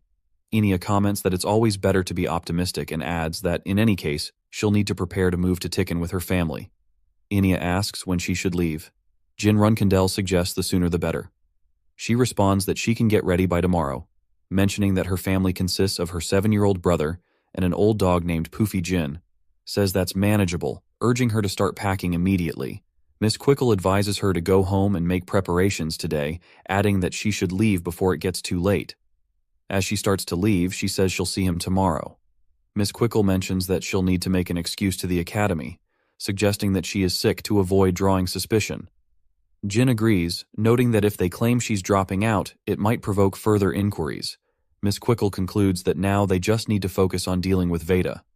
Just then, a man wearing a cap calls from outside the room, asking if anyone's inside and mentioning that he's come to ask for some firewood.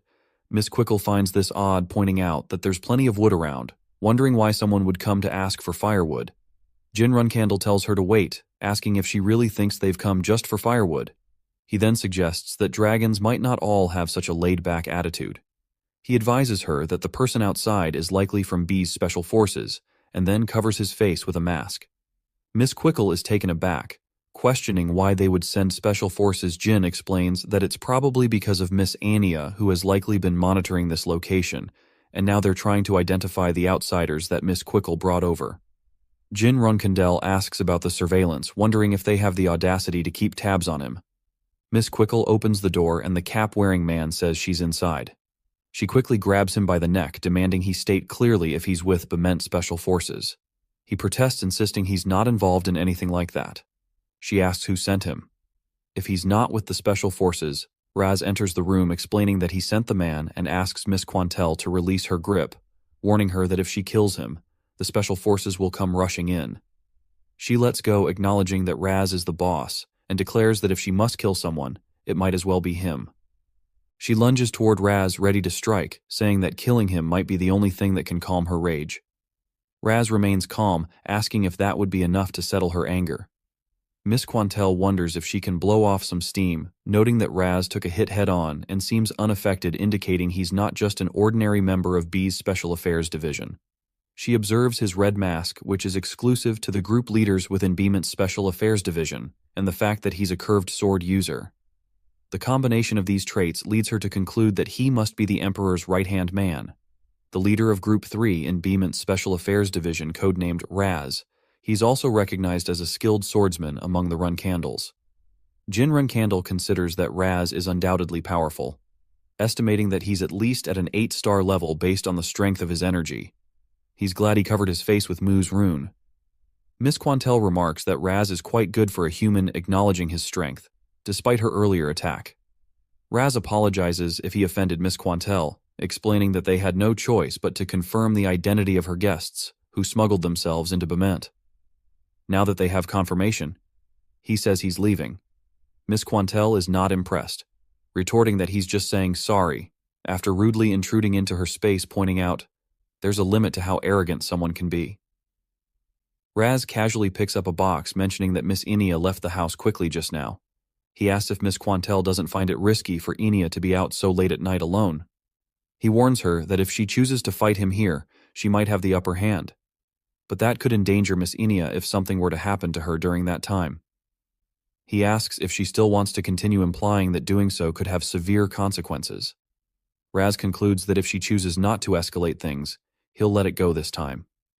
However, he cautions her that the next time she will have to stake something she treasures dearly, putting everything she's protected at risk. He advises her to prepare to lose everything because of her actions today, then bids her farewell until next time. After a while, Raz walks through the forest, instructing his guard that he's confirmed the appearance of the smugglers. He tells them to go back and find out their identity, adding that for the time being, all observations on the Silver Dragon will be paused. His guard asks if they shouldn't continue monitoring Quantel and the smugglers' movements. Raz advises against it, explaining that further provocation could lead to a worse situation, assuring them that he'll take responsibility. He orders them to withdraw. He notices a cut on his hand which makes him suspect that they're up to something. He cautions that everyone will be in danger, ordering a halt to close-range surveillance until there's any unusual activity. His guard acknowledges the command, saying he understands Section 4, Miss Quantel's frustration. Meanwhile, Miss Quantel slams her fist on the table, cursing at herself for leaving Inia in this wretched town. She acknowledges that if Jin Randall and Moroccan hadn't arrived, she can only imagine what could have happened. Jin Runcandle suggests they should be grateful they managed to prevent a worse outcome and proposes making Miss Inia's safety their top priority. Miss Quantel agrees, saying they need to make their move the following day. The scene shifts to the next morning, where Jin Runcandle and Miss Quantel are standing on a mountaintop watching ships departing from the coast. Jin remarks that he's relieved to have found a merchant ship heading to Tikkun and reassures her that he paid the captain a significant amount ensuring Inia's safe passage. He adds that Morin is acting as her escort, so she doesn't need to worry. Miss Quantel retorts that Morin's involvement concerns her. She prepares to leave, mentioning that she's going to contact Vet right away, indicating that Jin Runcandle will be able to meet with her once Morin returns. The scene shifts to a week later. Moroccan is standing in front of a house when Jin Runcandle approaches and praises him for his work. Moroccan comments that Quantel is a lot more bitter than he expected. Jin asks why he's bringing this up out of nowhere. Moroccan reveals that this house was built when he and Quickle were together in the past, adding that he understands why she's letting them stay here. Jin asks if his cold heart is warming up. Moroccan dismisses the idea, saying that reviving old feelings is difficult. However, Morin reflects that the memories from 1,000 years ago in a house just like this remind him of the good times he had with Tor and Quick. He acknowledges that despite everything they did back then, it was always fun. He feels a pang of sadness after recalling those memories. Jin Runcandle notices and asks if something's wrong. Moroccan dismisses it, saying it's nothing, that his head just suddenly hurt. Miss Quickle appears and mockingly says how pitiful he is, asking if he's already exhausted from a bit of flying. Moroccan snaps back, telling her to be quiet, insisting that no matter how weak he's become, he won't get tired from something so trivial. Jin Runcandle urges him to get it together. She informs them that Vieda's response came in and the meeting is scheduled for tomorrow night on a deserted island off the southern coast of Jin Runcandle asks what her plan is when she meets Veda. Miss Quickle clarifies that she'll ask about Aesel's guardian dragon Lurai, and if he acts clueless, she'll resort to force. Jin Runcandle finds her approach refreshing, appreciating her straightforwardness. Moroccan says that's not bad, but if it were his situation, he'd avoid getting into something tedious like this. He then realizes that since Miss Quickle doesn't have Anya with her, she can do whatever she wants, though. He quickly changes his mind, saying, "No, don't do anything rash." Moroccan adds that no matter how weak he's become, he doesn't need sympathy from his ex. She insists that it's not sympathy. This is about Ania, and the other side is serious about dragon honor. Miss Quickle adds that this means he is definitely coming alone, asking if Moroccan really believes she would lose to someone like that. She suggests he just relax. Moroccan considers that in reality, they probably won't be coming alone. If they indeed kidnapped Latry and are planning something suspicious with the contract, they will likely arrive fully prepared. She transforms into her dragon form and flies away from the area. After a while, Andre Zippel says that it's an honor to meet the Silver Dragon of Time, Quickenal, and that he's pleased to make her acquaintance. Veda acknowledges the presence of the Wing Dragon, the vice head of Zippel and Melzer's contractor. He introduces himself as Andre Zippel. Miss Quickle points out to Veda that he said he would come by himself. He responds by saying that when he received her letter, he was with Andre, and because Andre was also interested in the story about Ulta's contractor, he decided to bring him along. He hopes that she understands and doesn't mind. She says she has been quite rude recently. He responds by suggesting that if she's ready to get to the main topic of discussion, they should proceed as he has something important to talk about regarding Ing Ulta's contract. She inquires about Lat's current location. He chuckles and says that he realizes he's been misled. Of course, that's what she's been thinking about this whole time. She insists that he answer her question, reminding him that he took Latry away 1 year ago. And since then, Asil's contractor hasn't been able to find his guardian dragon. He says he's unsure what answer will satisfy her, but assures her that Latry is doing fine. She retorts, asking how he dares to joke with her. He says he doesn't understand what relationship she has with Asil's contractor, but it's not advisable for her to get involved in Zip's matters. She retorts that he's truly lost his mind. Kidnapping a young dragon who doesn't understand the ways of the world is a grave crime. Jin Runcandle and Moroccan hide behind some rocks as Morin curses at Veda. Jin Runcandle comments on how arrogant he is. Veda states that he realizes this argument will lead nowhere and conjures a windstorm. He proposes that they make a deal. If she hands over the contract, he will spare her life. She scoffs at his audacity, calling him nothing more than an old lizard. He responds by attacking her, declaring that if that's her attitude, then she should prepare to die. She transforms into a dragon and swiftly moves back, countering with her own offer. If he returns Latry to her immediately, she'll ensure his demise is painless. Andre Zippel laughs as he observes that she has brushed off Veda's attacks quite effortlessly. And then he begins gathering his mana in a magical staff. He remarks that it's the first time in a long while that he can give it his all and attack with full manpower. Jin Runcandle notices this and realizes that he's witnessing a 9-star mag's mana for the first time since his rebirth. He recalls that although Andre Zippel was rejected by the Runcandle family, he is a member of the affluent Zippel family, so he wonders what Andre's true level of power might be. Andre Zippel calls out to his allies, saying it's time to regroup. The Silver Dragons of Time are ready. She recognizes the danger and tries to dodge it, but she finds herself unable to move and realizes she can't fly. Andre Zippel declares that it seems the wind has turned against her, pointing out that all the wind on this island belongs to him. He asserts that he is the king of Melgar, the god of wind, and that no one can fly without his permission, emphasizing that she has never been a match for him. Veda also hurls a spell at her. She dismisses their efforts, mocking them by asking if that's the best they can do. He tells her that she isn't good enough and that he will show her how it's truly done. She underestimated him if she thought he could only control the wind. He unleashes a raging thunder spell, shouting for her to die. Jin Runcandle urges Moroccan to help her, but Moroccan refuses, saying, "Not yet." He explains that while it's true that Quick Candle became complacent, those fools are also overconfident.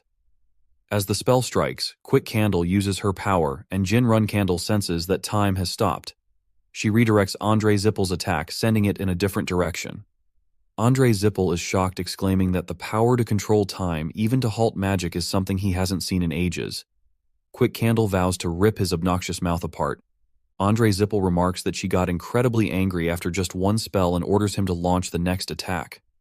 However, Veda doesn't move. Andre Zippel demands that Veda hurry up and act, but Veda finds his body paralyzed, realizing that this must be the effect of time manipulation. Quick Candle seizes the opportunity to attack, grabbing Andre Zippel's tail and throwing him across the area. He crashes into a pile of rocks and screams in pain. Andre Zippel calls Veda when he roars and asks how he dares to go against him. He says to go ahead and keep rambling, and he is an insignificant, lowly lizard. He orders the silver dragon to stop. The silver dragon responds, "Shut up and just watch." It'll be his turn next, and thinks they have taken care of Veda. However, he uses too much of his authority and thinks he needs Jin Runkandel and Maureen's help to take care of the mage. Andre Zippel says he went too far. Such arrogance only befits the strong.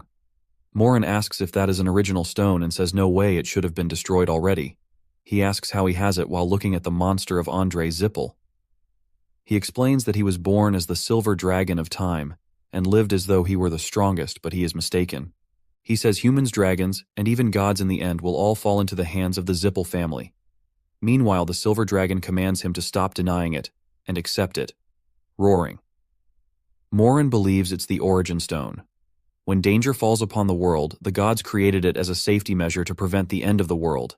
He thinks that in the end, the stone that holds the power of all the gods was destroyed by the gods because the stone is so powerful that it could destroy the world. Instead, he wonders why an object that should have been destroyed is in the mage's hands. He calls Quick Candle while the silver dragon asks, "What is this?" Andre Zippel laughs and says they exemplify the strength the weak should show in front of the strong. Where should the weak be in the face of the strong? The silver dragon warns to get away from Quick Candle, while Andre Zippel asks who the black dragon is, stating there are only 2 black dragons left in the world and indicating that he's looking at one, Jin Runkandel's Morin. He asks if he woke up from his 1,000-year slumber.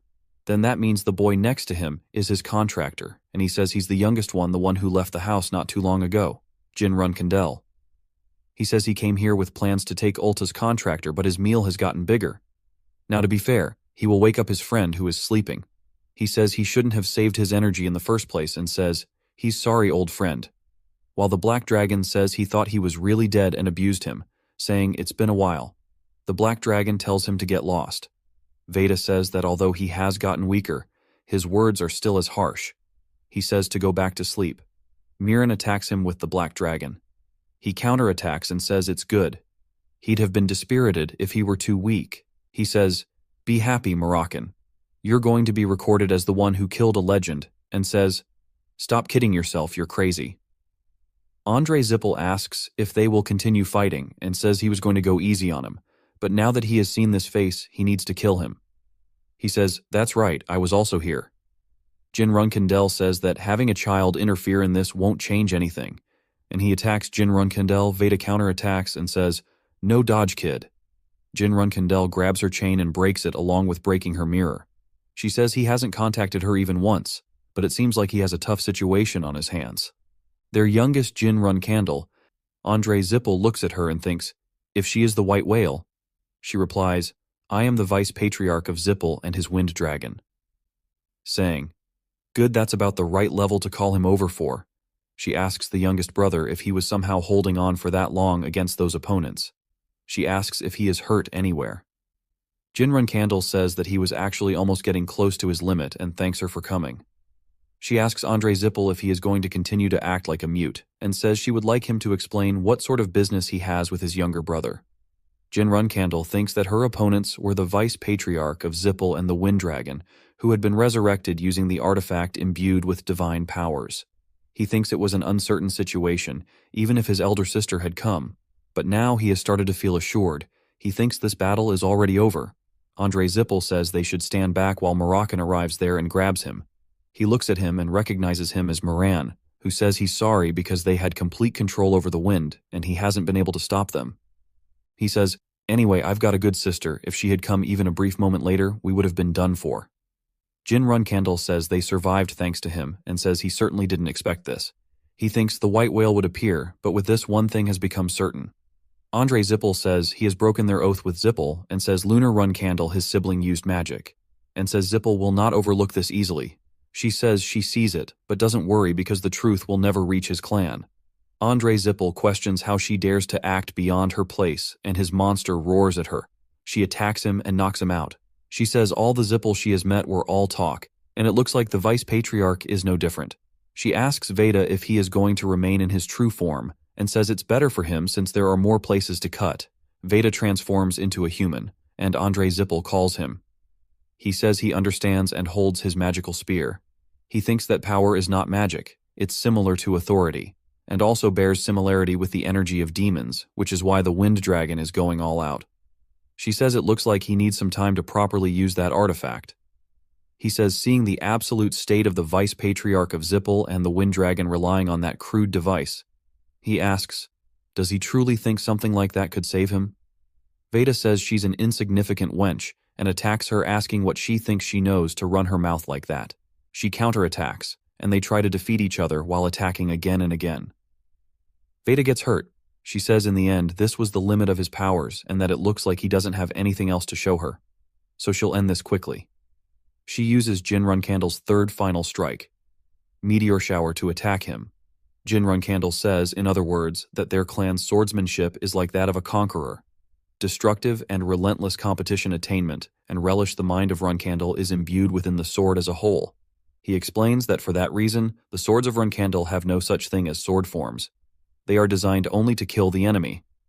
He mentions the existence of a secret move and a final move, while Jin Runcandle thinks about the third final move, Meteor Shower, considering it blindingly beautiful and despairingly strong.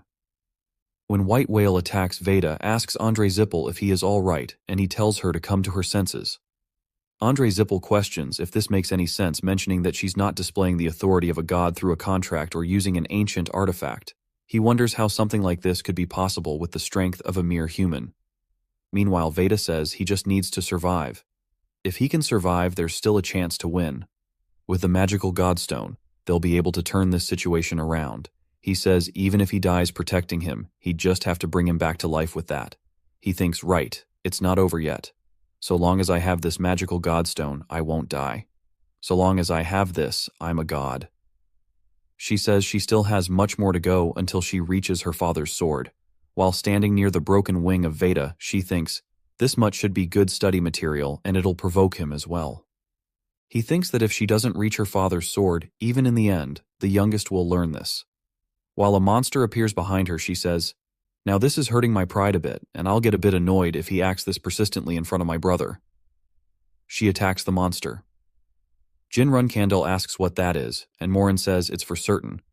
Now that Zippel has created a source stone using factors. He asks what Morin means by a source stone, and Morin replies that it's like a weapon created for gods to keep each other in check. Thankfully, it looks shoddy at the moment, however that doesn't change the fact that it's dangerous. Black Dragon says they'll escape this place and tells Myron to wait. Jin Runcandle suggests they should fight together, as he can't leave an opponent that dangerous to his Nunam alone. Black Dragon disagrees, saying his sister can fully handle that level on her own, and right now they are getting in the way. So let's fall back. He thinks about forming the contract with Assaulted and returns to meet Myron. He started out with luck and abilities incomparable to others, yet even he is now. He thinks he has to fall back without even making proper resistance. At this rate, it'll be the exact same as that time. Not again, he thinks. He can't feel the powerlessness again. He must become even stronger. He knows he is intrepid, but he's showing this kind of fighting spirit after seeing that he thinks he's so proud that he wants to bite him to death. He thinks, yes, that's enough. He does not let the fighting spirit burning on his talent go out. If he doesn't, he will become the best. And until then, this Moroccan will watch over his back. He thinks of his contractor of 1,000 years. Luna Runcandle asks if he doesn't think that he can kill her, just because his appearance changed a bit, and if he's flailing in his own delusions, a pitiful man. He attacks her, but she blocks his attack and says, right now there are 12 gods locked inside me. He asks her what is within her, and if she does not have anything but a sword unbefitting of her size, he says to accept and surrender, here and now. Even if his father were here, no one could face him. She says, for a swordsman a single sword is enough. She adds, if he had faced her with the magic he has spent his entire life honing and improving upon, he might have been able to witness at least half of the martial strength she has accumulated. She says she'll show him as someone sympathetic, what can't be reached with that mere crude object, and what a sword that has been honored and improved to become strong is. Veda thinks about the red aura, and how he has faced countless knights but never like this. And he will make her, the arrogant wench, realize what powerlessness is. While she uses the Mind Sword Blood Moon to attack him, Lunar Runcandle attacks Veda so hard that she thinks she's going to get caught up in this. Jin Runcandle calls her, and says to take his hand as she falls down. He thinks, today, the youngest will be the one to save him, and she tries to grab his hand. On the other side, codename Raz comes to Amir Bement, who asks if the island has completely disappeared. Codename Raz says, yes. A strange vortex has also swallowed up nearby matter, and a large amount of mana was detected around that area. Although humans also had a part to play in it, what's certain is that it was the Silver Dragon and the Wind Dragon's magic power. Amir B asks what he means by Wind Dragon, and he replies that the division suspected that it was Veda from the Zippel family. Before the incident, it was reported that Veda had crossed the border. It seems like the Wind Dragon has died, he says, and asks about the human mana. Did he find out who it was? He says it seems to be the contractors. Amir B asks, what do you mean by seems to be contractors? He replies, they are contractors and they're guardian dragons, and in ominous energy I think it has something to do with a thing that they are creating. Amir B asks, what about Andre Zippel? He replies they are still looking into it. Amir B says recently many things have been removed from the reports and asks if he has yet to determine who Quantel's guests were. He replies he has no excuse. Amir B says, well, there's no helping it. If you can't do it, then who can? He says to make sure he doesn't give away anything to the press. If he can't find Mia by tonight, submit a missing person report. He walks away and says, put more people from the Special Affairs Division into the Zippel territory. Make sure they are good, although they are on friendly terms. He says he's making it bigger than it should be, and that he's not very patient. He thinks he knows that very well. Codename Raz replies, I will fulfill his expectations. His Majesty the Emperor. After a while, two people sit in a room. Sir Bashal asks for pardon, mentioning that they used a devil stone. He says, that's right, there was a large fight on the coast of Bint with the Silver and Wind Dragon, and as a result an island disappeared. He continues, in place of the island there is a vortex, so I'm certain that a devil stone broke. Vargaston interrupts, asking how they dare destroy his product like that. He tells them not to use it so carelessly until it is complete. He chews food and throws it at his friend's mouth. He says he can't forgive them and suggests they go and argue with them right now, as those foolish mages don't know the value of that product. Sibashal covers his face from food particles and thinks, those stupid Zippel idiots made a mess of things, and thanks to them I'll have to postpone killing this pig. Bavar says, I knew it. Sir Bashal is angry too and feels a murderous intent just now. Sir Bashal says, because of this the leader is extremely angry and wants to reconsider the alliance with the Zippel family, so for now ignore communications with them. On the other hand, Lunar Runkandel uses a magical ball to attack him. She says Andre Zippel died, while Kajun says, he must have left with Faleta and he even took the Devil's Stone. She says, it must have been one of them. Either the Silver Dragon's power was beyond their expectations, or someone else got involved. Kajun replies, what could it be? The Shadow Dragon was the one that killed the graveyard giant in Kilomisha. If it's her strength, then it makes sense, and she wouldn't be scared of the Devil's Stone. She asks, who is Misha? Moroccan's sister, he replies. That's right, on top of that, Quickle is Miran's ex-lover. She is not a complete stranger to Misha. She replies, I see, then they know what he needs to do next. Kajun asks if he wants him to go and find her. He says that's impossible. If the black dragons want to hide, no one can find them. She laughs and says to stop being a baby. Anyway, it's a shame that they lost the Devil's Stone. He replies, she's fine even though her younger brother died. She says of course she's sad. However, she knew this would happen and he was so shocked to hear that he visited Chiron's banquet recently without telling her. Kajun says, she's lying. He should tell the maker of the Devil's Stone to make it again. If they don't have that, they can't take over the Runkandel family before Chiron dies, and it's the same for the Black SE Kings. She says, I don't think he's the only one who is annoyed by this. He replies, she should stop being a baby. If she wants to take over the world, she needs to do that much. Or, if she wants to become the god of this world. Carrick. After a while, Jin Runkandel knocks on the gate of Gilly's house. She says, yes, please wait a moment. She opens the door and asks, who is there? He replies, they are back, Gilly, and asks if she could prepare them a meal. He says they couldn't eat anything while they were flying back and mentions that Lady Lunar Runkandel is also here. Mirakin calls her Strawberry Pie. Mirren uses a hand fan to cool Jilly, while she says, "The young master is being expelled." Lady Quinella says, "It seems like his nanny is misunderstanding something that means she worries a lot about him. He has a good nanny." Jin Runcandle says, "She's too good for him." Sir Kashmir Alphon arrives there and says, "He's back, but who are these people?" He says, "It's a little sudden, but this is his eldest sister Lunar Ran." She says, "So he's Sir Kashmir Alphon, the noble sword whom she has heard so much about." Jin Runcandle says, "It's embarrassing to call him the noble sword, and it's an honor for him to be able to serve him." The other person is Miss Anya Guardian Dragon, the Silver Dragon, Miss Quick Handle.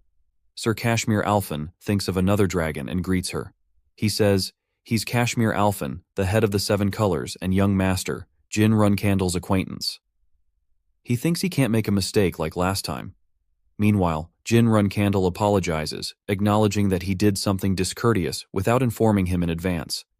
He responds, "It's all right. We are already in the same boat." Lady Quinella inquires about Miss Anya's whereabouts, and Sir Kashmir Alphon says he was just about to mention it. 3 hours ago, Latri returned. Jin Runcandle asks if it happened today, and he confirms that Latri is currently with his daughter and Miss Anya. However, there's something unusual. Latri doesn't have any memories of the time she was missing. Latri asks, "Was I kidnapped?" He denies, and she insists she knows for certain, mentioning Vieda's statement about not teaching her dragon language magic and asking what happened after that. Moroccan mentions that Latri appears to be in too perfect a condition to have been threatened by the Zippel family. Maybe she truly wasn't kidnapped. Lunar Runcandle states that's not the case. She personally obtained a confession from those individuals. He responds that they are erasing the evidence. Jin Runcandle inquires about what he means by evidence, and he explains that they are likely erasing everything related to the Devil Stone, including Lat's memories. He mentions that erasing everything is the Zippel family's specialty when things don't go their way. Sir Kashmir Alphon asks about the Devil Stone, and Jin Runcandle explains that it's an artifact in their possession. Moraine tells about the Zippel family's vice head, and the Wind Dragon, adding that it's an artifact that absorbs contractors of the gods. He reflects on the lengths they've gone to and questions their motives behind the Devil Stone. He concludes that there's only one reason why they would create an imitation of an original stone. They want to become gods. He explains that they are attempting to gather all the power of the existing gods and eliminate all those who oppose them, aiming to become the sole god controlling this world. Sir Kashmir Alphon suggests resting for now and promises to investigate the matter thoroughly with the Seven Colors if she agrees. He will accompany her to where Miss Anya is. She agrees and states that she will go. He responds, "All right this way." Jilly calls out to Jin Runcandle, asking if she is feeling better. Jilly confirms, and then she faints again, prompting Moroccan to mention strawberry pie. Later on, Lunar Runcandle sits down and holds a wine bottle. He mentions that after he destroyed the notorious underground gangs Tessing and Ticking, the independent city became more secure. He notes that the Zippel family's vicehead and Veda were also killed, and he achieved all of this within 2 months of becoming a reserve flag bearer. She mentions that he even used magic without official acknowledgement, which could have resulted in his death if caught, and she finds it an incredible feat. Jilly admits that she thought everything was over when she caught them, but she now realizes that she already knew everything. She laughs and unintentionally scares her, reassuring her that she can overlook it once as long as they avoid the patriarch. She explains that their father already knows about everything from the Tessing incident to Andre Zippel's death, and soon he will also know about her involvement. Jilly expresses concern, stating that it could be really bad. Then Jin Runcandle arrives, saying not to worry as he has a plan. He explains that he plans to meet their father together with his eldest sister. Lunar Runcandle asks if he had a plan all along, and he confirms that he did, intending to meet their father. She asks what he will say, and they both become shocked while Jilly asks who he is meeting. He mentions that when that time comes, he trusts that she'll stop him. Noting that even her family is intimidated by her showing how hard it must have been for Jilly, she agrees to go with him and asks when they are departing. He plans on using the first teleportation gate tomorrow, and she responds that it's best to move as quickly as possible. While Jilly tries to say something, Lunar Runcandle suggests that since their family consists of people who are busy fighting each other, she should at least be a warm family member to him, becoming his shield. She expresses confidence that he would have thought of something. He affirms this, saying, "Of course." After a while, a magician arrives and comments on how she brought him with her instead of persuading him. Rencher Runkandel questions if she expects her to believe that Luna Runkandel calls Jin Runkandel, who confirms while she mentions that she should treat him well. She agrees, saying she should. One of Runkandel's brothers remarks about the crazy behavior and questions if he cares about anything, wondering why he returned and daringly seeks the Garden of Swords as an upcoming flag bearer. Hona Runkandel attributes this situation to their eldest sister being lenient, while Runa Runkandel accuses him of shirking the responsibility of being a reserve flag bearer, asserting that she knows he also thinks this is excessive. Right, older sister? She reflects on how everyone seems prepared for this situation, wondering if their father knew. She expresses shock, asking if the youngest gave up his right to be a flag bearer. She notes that it seems like he got curious about what happens after death, after reaching puberty, but she insists he can't do that and still needs to have a fight with her when he grows up. Meanwhile, she asks her sister why she brought him there, and Luna Runkandel says she didn't. He came on his own. She replies that she should have stopped him and not been thoughtless just because he is Luna Runkandel. She expresses uncertainty about their father's whereabouts, prompting the question of why she's asking about him, leading him to think that at some point Luna Runkandel found Runa Runkandel difficult to handle. Runa Runkandel asks if he came there to meet with their father. He confirms this, addressing his second eldest sister, while another boy laughs and remarks that he really wants to die, stating that he only survived due to luck. He questions if he thought highly of himself just because he was slightly better than the Tom siblings. Luna Runkandel takes out her sword and holds it to Luna Runkandel's neck, blocking her way.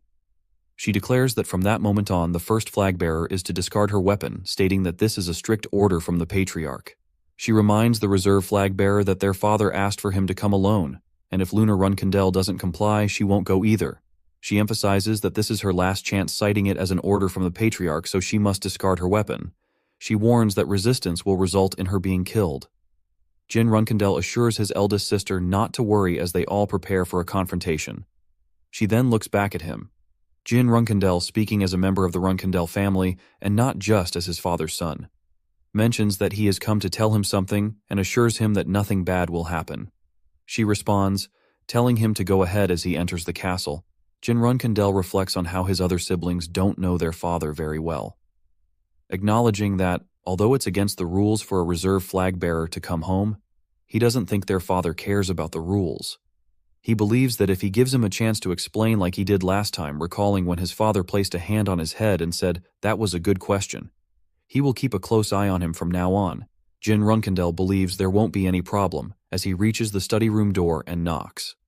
Upon entering, his father remarks that it seems his expectations are too high, reminding him that he had given him 5 years and questioning why he has returned so soon. Jin Runkandel recalls hearing about how his father's sword energy completely obliterates his enemies.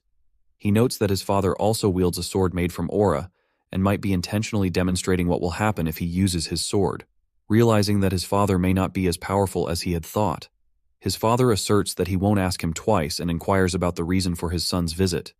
Jin Runkandel reflects that he can't apologize even if it costs him his life, feeling the need to be confident but not arrogant. He states that he came because he missed him. His father ponders over hearing such sentiments from his children before and considers it not to be a bad thing. His father remarks on how immature Jin Runkandel has become, questioning if he softened after experiencing the outside world. Jin Runkandel responds that it's not due to exposure to the outside world, but rather because he has always liked him. He wonders if his father perceives his feelings as murderous intent and questions if he said something wrong. His father almost laughs, surprised by Jin Runkandel's words, and tells him to stop talking nonsense and get to the point. He asks what Jin Runkandel has brought. Jin Runkandel explains that Andrei Zippel, the vice head of the Zippel family who insulted him during the banquet, has died. His father asks if Jin Runkandel killed him, to which he replies that it was Luna Runkandel, his eldest sister, who did so, but he contributed to the situation. Jin Runkandel then asks if he can report the events that transpired, adding that there are a few more things he wants to discuss if it's acceptable to his father. His father agrees and invites him to take a seat as he descends the stairs. Jin Runkandel's father sits with him and mentions that Jin has done a lot of things from Aaron to Bement in a short time. He asks if that's why Jin came to inform him about potential internal movements within the Zippel family.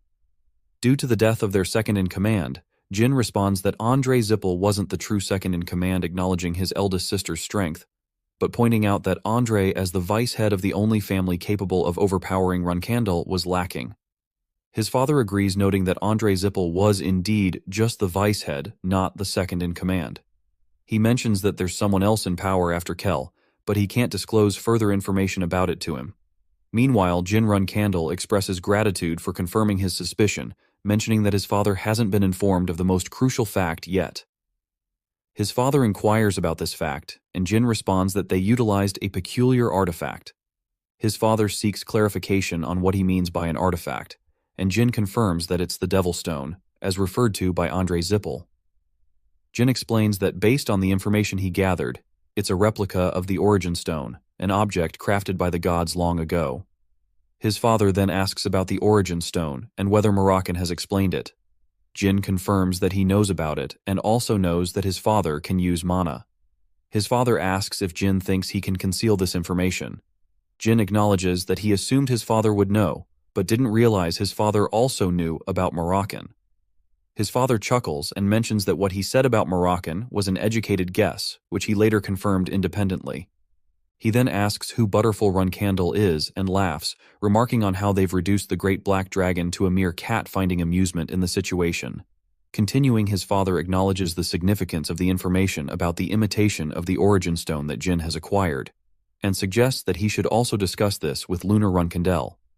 Jin considers the dangerous potential of that power, unsure how far the Zippel family has developed it, and wonders if the rulers of the Black Sea are aware of this. He thinks about visiting the Black Sea to find out more. His father indicates that while he will overlook Jin's violation of the rules this time, he expects something in return and asks him to share one thing he desires. Jin Runkandel requests that no other member of the Runkandel family be allowed to enter the independent city.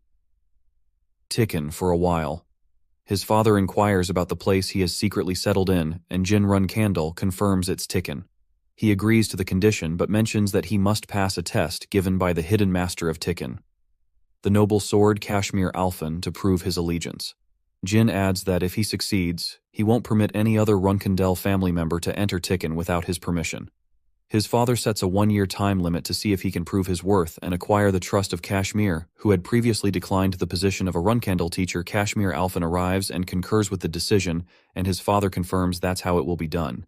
After a while, Kashmir Alphen contemplates that this person is the world's strongest knight, Kiran Runkandel, and wonders if he can be called the most dignified person of mankind. He feels indigestion just by looking at him. He acknowledges that Kiran Runkandel is a guest in Runkandel's mansion and sees no need to fear him. Kiran Runkandel acknowledges Kashmir Alphen as the noble sword and bows in respect. Kashmir Alphen requests him to drop the noble sword title and just call him Kashmir Alphen. Feeling embarrassed by such formalities in front of Chiron, Jin Runkandel calls his father, who encourages him to speak. Jin Runkandel explains that his relationship with Sir Kashmir Alphen is akin to a shared destiny, as he has proven his connection with Sir Kashmir Alphen, and it's time to fulfill his promise. Kashmir Alphen privately questions young master Jin Runkandel's choice of words regarding shared destiny. Chiron Runkandel questions the concept of shared destiny with his son, suggesting that it implies Tikkun belongs to the Runkandel family, and that Tikkun and Runkandel can become unified in such a manner. Kashmir Alphen ponders about this interpretation, acknowledging that Tikkun's independence is at stake. Now Chiron Runkandel confidently asserts his position, even after being accused of deceiving his father. Jin Runkandel interrupts, refuting the accusation, insisting that he was merely fortunate. Kiran Runkandel acknowledges this and declares that henceforth, no Runkandel member can enter Tikkun without his explicit permission. He expresses gratitude to his father and exits. Kashmir Alphen reflects that they will now share a common destiny forever. Kiran Runkandel instructs Jin Runkandel to leave if he has nothing further to discuss, as he has private matters to address with Kashmir Alphen. Jin Runkandel agrees to wait outside the mansion. Kashmir Alphen requests a moment to address Sir Jin Runkandel, and Chiron Runkandel invites Kashmir Alphen to have a brief conversation. Kashmir Alphen acknowledges the honor of speaking with him. On the other side, Daytona and Hona Runkandel run towards Jin Runkandel and ask if he is all right. He looks at them and asks why the Daytona brothers are here. Daytona Runkandel asks why he would do something like that, and asks if father said he'd let him live.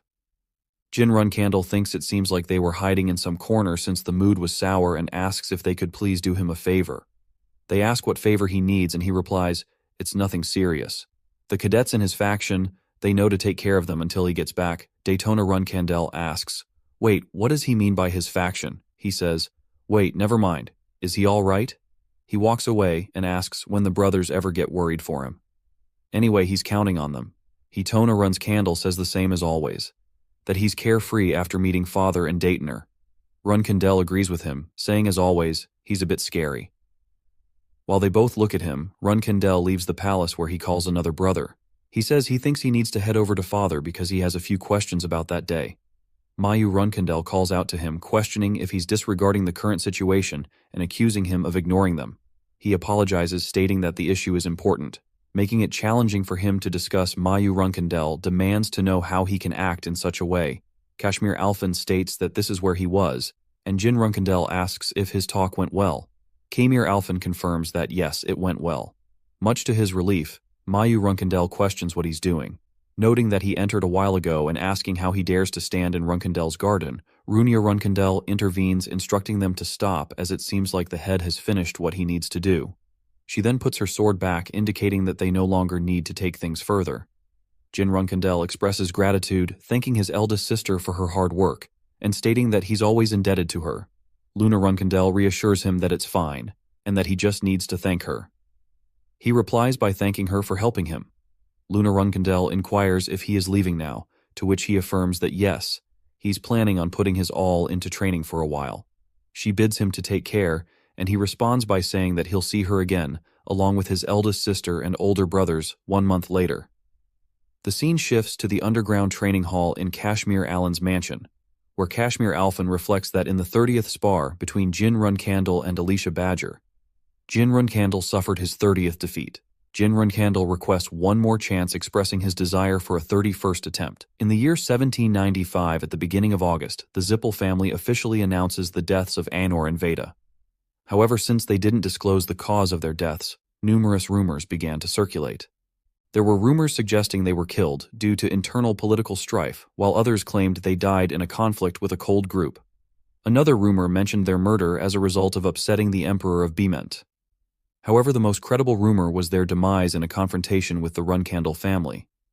People began to speculate about an impending war between the Zippel family and the Runkandel family, debating whether sword or magic would prevail. The answer to this speculation could be found in which existing neutral powers chose sides and when they did so.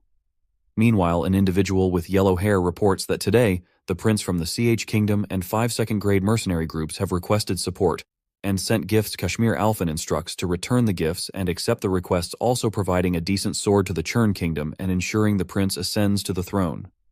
Later, the person with yellow hair confirms they will send an 8-star guardian knight. Kyron Runkandel remarks that all of this stems from the youngest causing trouble on one of the men's deserted islands. He criticizes the youngest for already exerting control over the family. He summons Knight KH, directing him to leave for the Black Sea again. After Knight Conan leaves, if Kashmir Alphen sends a letter, he is to bring it to Kiran Runkandel. Without delay, Knight Conan acknowledges his understanding of the instructions. On the other side, Jin Runkandel practices with his sword, and thinks that when he swings it for the 1,000th time, it needs to feel like the first, but he still feels lacking. He acknowledges that if it weren't for Sister Luna Runkandel, he would have died there. Reflecting on the 15 years after his regression, he notes that he has reached the 5-star level in both swordsmanship and magic, and he's close to reaching that level in shadow energy as well. However, he believes that thinking about future events, he still needs to become stronger. He believes that within the 5 years his father has given him, he needs to become so strong that he can surpass his other siblings.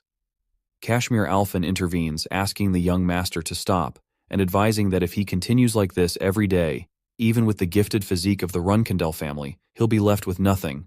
Jin Runkandel asks why Missia and Sir Kashmir Alphen are here. Missia notices that his hands are all ripped and asks what she should do as his blood is dripping. Then she grabs his hand. He acknowledges that he must be impatient.